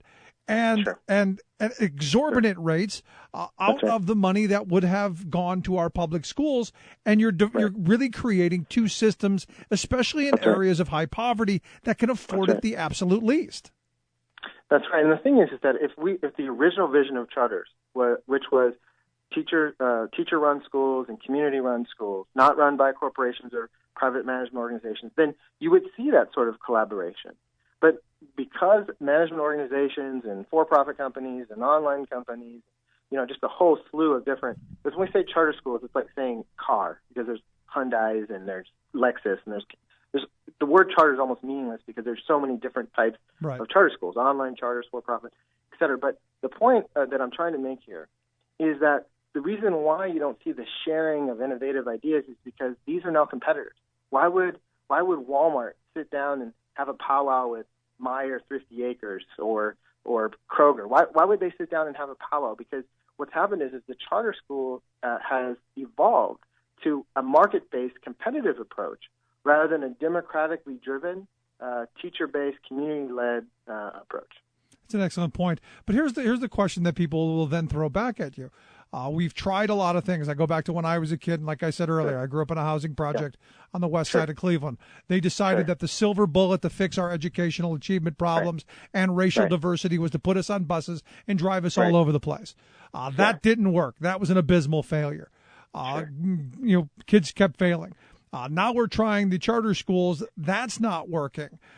There are those who would say, education's just not possible in poverty areas. Because at any rate, with community schools or with charters, but charters are our best way to go. What's the answer to that? Well, you toss a lot in there, Rick. So let me just address two things. One, I don't think that to desegregate our schools, we're going to have to think about ways that children of different types would go to school together. Now, I know there was a lot of opposition to busing There's a lot of opposition to busing in New Orleans because kids have to be on the bus for hours and hours. But there are places like Berkeley that have used SES to desegregate their schools. But most communities haven't expressed the willpower for poor kids and rich kids and kids of different types to go to school together. That's one of the questions we have to ask ourselves as a society. Do we want to remain a segregated, balkanized society, or do we want to find ways to integrate our schools? We are more segregated now than we were 60 years ago with Brown v. Board. It's now just de facto segregation instead of de jure segregation. I think on the second piece, which is what, grab the silver bullets, clearly our schools represent the inequality and the poverty. I was at Stanford University for an inequality conference 2 days ago, and they showed a graph with every single district in the United States on it, every single district, more than 12,000 districts. And they also showed the wealth of those districts. And what it showed is that a straight correlation line that the more wealth the district had, the higher the test scores. I mean, that is the elephant in the room, is the inequality in our system. That being said, I want to take you all the way back to Aristotle. And you're probably not thinking we're going to go there, but go all the way back to Aristotle. And there was a debate about democracy. The idea of that form of governance was created, which was, should we have less inequality in our public policy or less democracy in our public policy?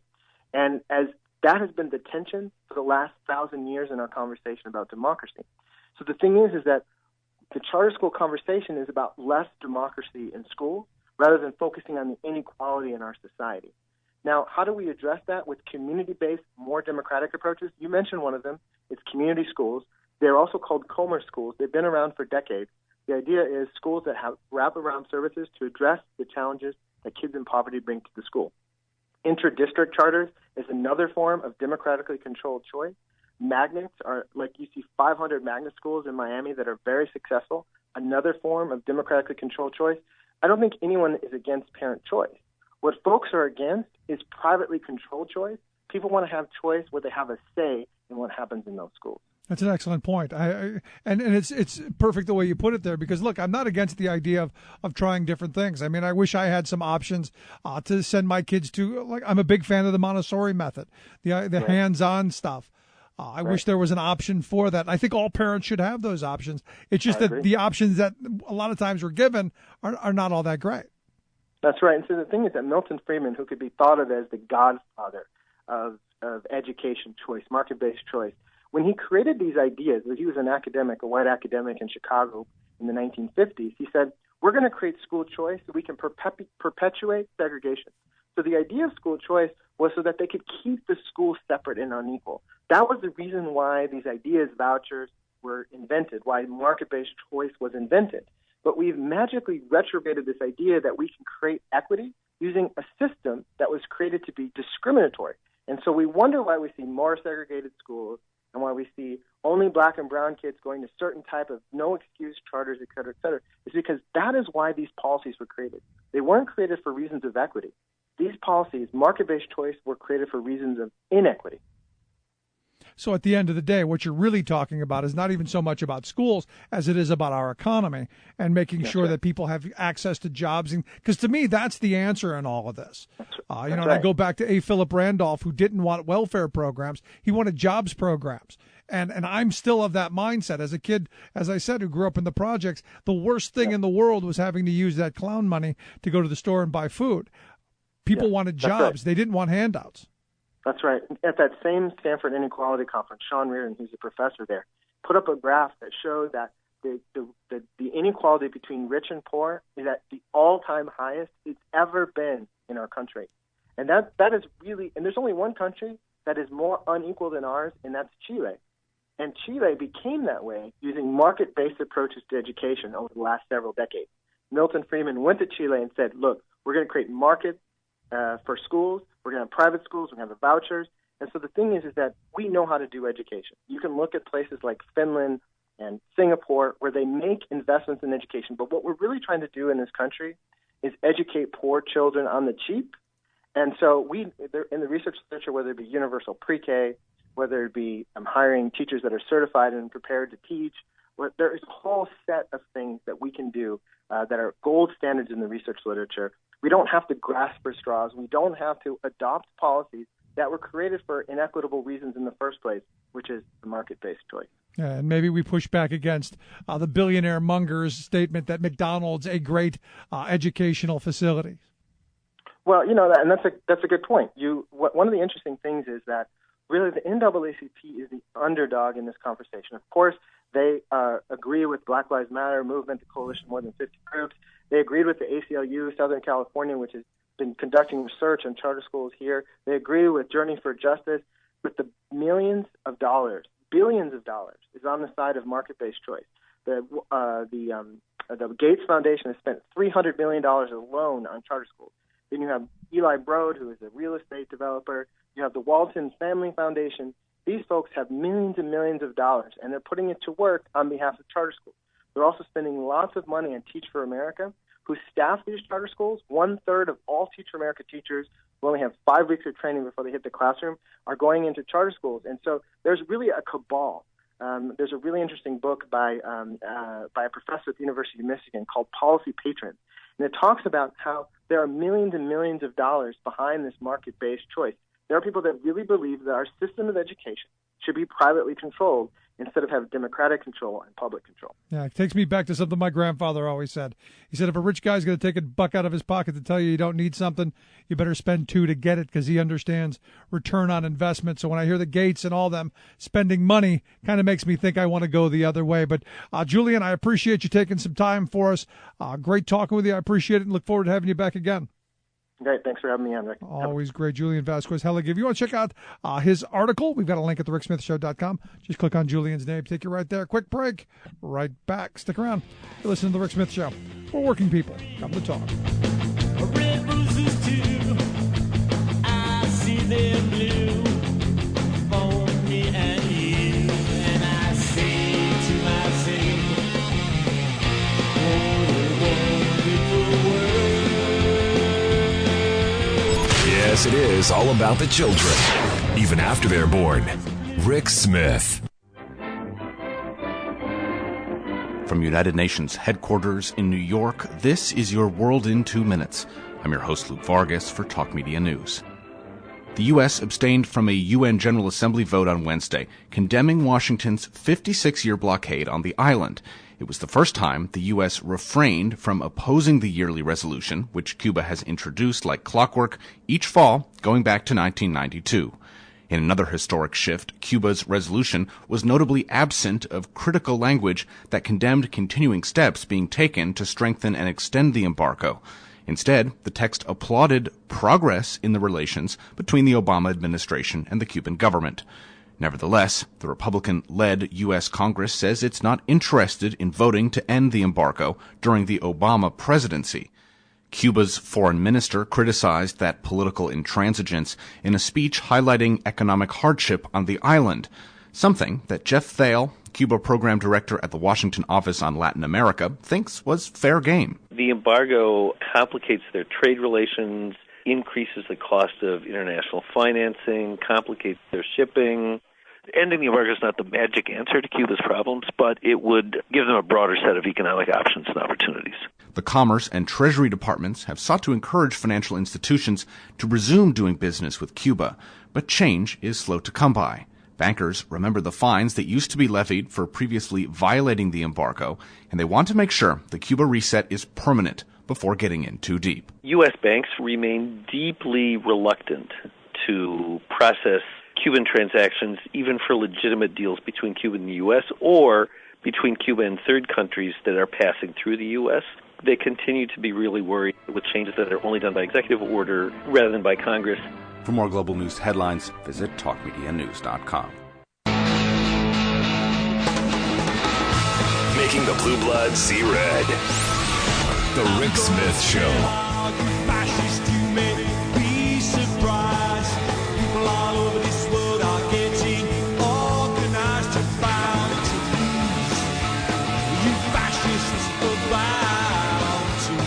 Back to the Rick Smith Show.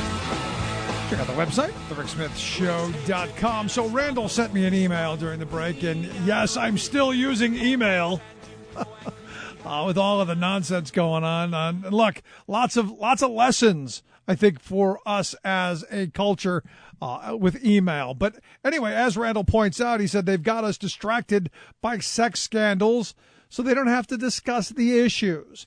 And really, honestly and truthfully, that's where I'm going from that point forward, is where we go from here.